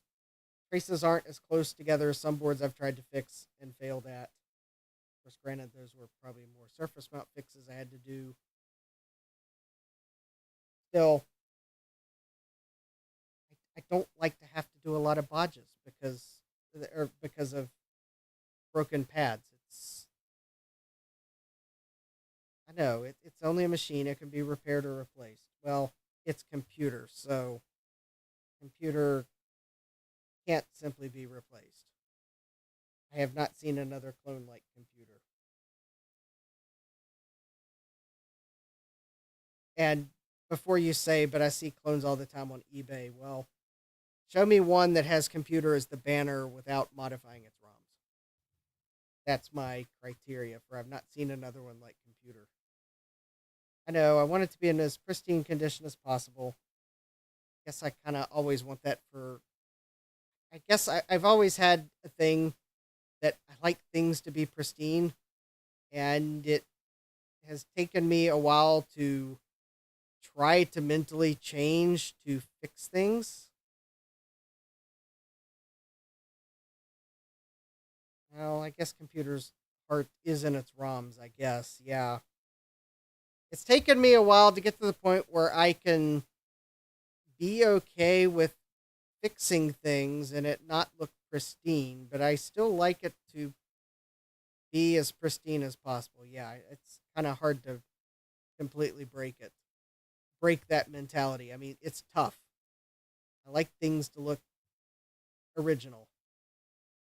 I know the yellow silkscreen lines, that would be hard to replace. I mean, I think, well, I think now at least one of the PCB shops has a silkscreen method where I could get yellow lines now, even if yellow's not a silkscreen option. But yeah, the yellow lines is cool. That's different. I know. Another evening, I get into the groove of removing sockets. I have less trouble removing them. I'm doing less damage as a percentage of sockets removed. I will be in a better mood. It's just kind of rough. It, it, it's rough. You live stream and you get 4 sockets out in 2 hours.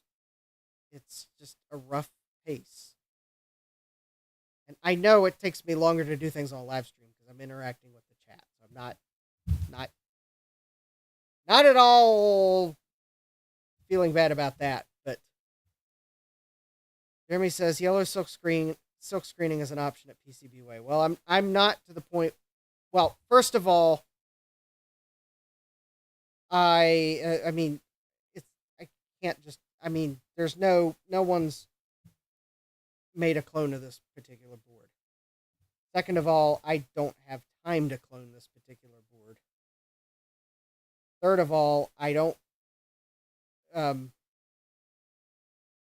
Well, yeah, I don't really have time to clone it, and no one's cloned it, so it's kind of one of those. Yeah, I think it's only a 2-layer board, but it's. I'm not going to. I'm not going to volunteer to clone this board. Especially not as the first thing I would try to clone. There's just too much. Yes, computer special, but also I don't really want to have 5 boards made just to get the one I need. Boards are kind of expensive. I mean, maybe someday I'll clone this board, but at the moment it's just not in the cards. I'm going to try to repair the board. So, anyways, I think that about wraps it up. Um, well, Jeremy, if it weren't for the fact that I have not seen another clone like computer, I would be willing to probably loan the board to someone to clone. But since this is the only one of these I've seen, it's not going anywhere for the foreseeable future.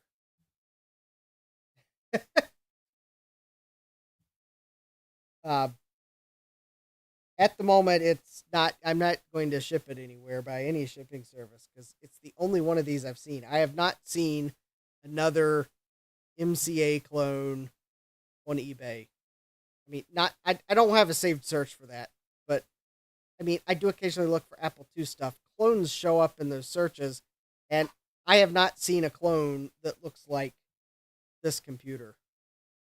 I know, Jack. I don't know how many were made. There's no serial numbers on this computer. I mean, there's no labels on the bottom. If there were labels on the bottom, they've fallen off because there are no labels on the bottom. There's no serial numbers on the PCB. The power supply had no serial number on it that I remember. Nothing handwritten on the board that looks like a serial number. And to boot, the lid had I'm pretty sure there was a badge, but there's not a badge under those 3 stickers from what I can tell. I suspect the badge fell off and then someone put some holographic stickers on top of it. I mean, that is assuming that it had a badge in the first place. It is possible that this clone had no badge, although most of them seemingly did have a badge. There's like, I don't think there's a, wait a minute. Wait a minute. Is there something under those stickers? No, there couldn't be any. I have looked at that before, and I sure thought there wasn't anything under those stickers, but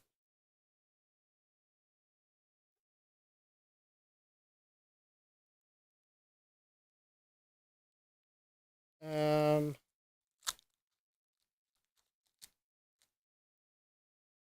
don't know. There might be something under. Okay, maybe it's just the old adhesive because I don't. It doesn't feel like it's raised lettering, but I. Okay, so maybe there's adhesive under them from the old label. Maybe it's work. I will have to remove the stickers at some point, anyways.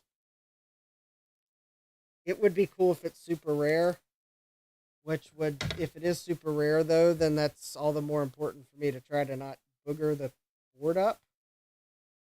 But then again, though, I've already replaced like at least a third of the ICs, and that's not counting the RAM chips I replaced because I don't have a way of testing the originals to see if they are actually good or bad.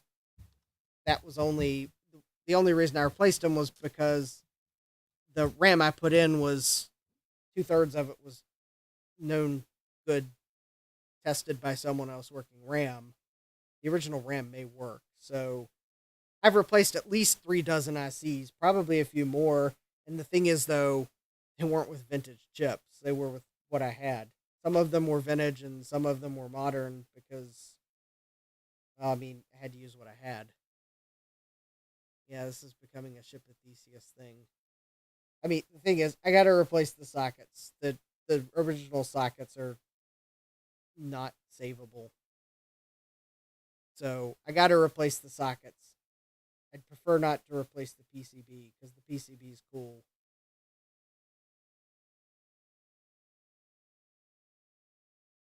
But if I guess if it ultimately had to, I would.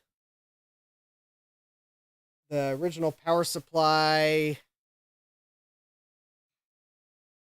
I mean, I still have it. If I find out that this thing's super rare and that actually is the original power supply, then I guess maybe I might try rebuilding it. The thing is, I don't know if the power supply is actually good or bad. Something killed those 3 to 4 dozen ICs. I thought it might have been the power supply loses regulation. Could just be they were bad or maybe counterfeit chips. I don't know. Something killed the ICs I had to replace in this thing, and I thought the power supply, considering the power supply looked cheap inside of it, I was like, no, I'm just gonna put the Pico PSU thing on here. Yeah, there are Apple IIe clone boards out there, which means they had to have cloned Apple's MMU and IOU chips, presumably. Although, given the fact those chips might just be integrating functions that were on the Apple II Plus, that might have not been as hard as I'm thinking it was to do. But anyways, that's kind of where I ended up. 4 sockets in 2 hours. I guess I'll have to get my groove next time I work on computer, which I'm not sure when that'll be. Thursday's going to be the IBM Portable Personal Computer. And I kind of would like to get back to the K Pro next week, because May is going to end sooner rather than later. But, I guess make sure to smash that like button and subscribe and turn on notifications, because you never know which computer I might be working on, and it could be computer again. And with that, because I am getting tired and past midnight now, I'm going to wish you a great rest of your day. Thank you for joining. Thank you for being cool in the chat. And take care, and God bless. Computerized Start is brought to you by my awesome patrons on Patreon, and by your tips and memberships on Ko-fi. These and other channel supporters make my live streams possible. You too can become a channel supporter with tiers starting at just $1. Don't forget to smash that like button.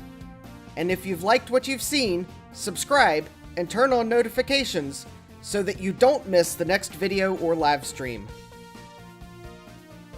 And as always, thank you for all your support. I hope to see you next time. And until then, take care.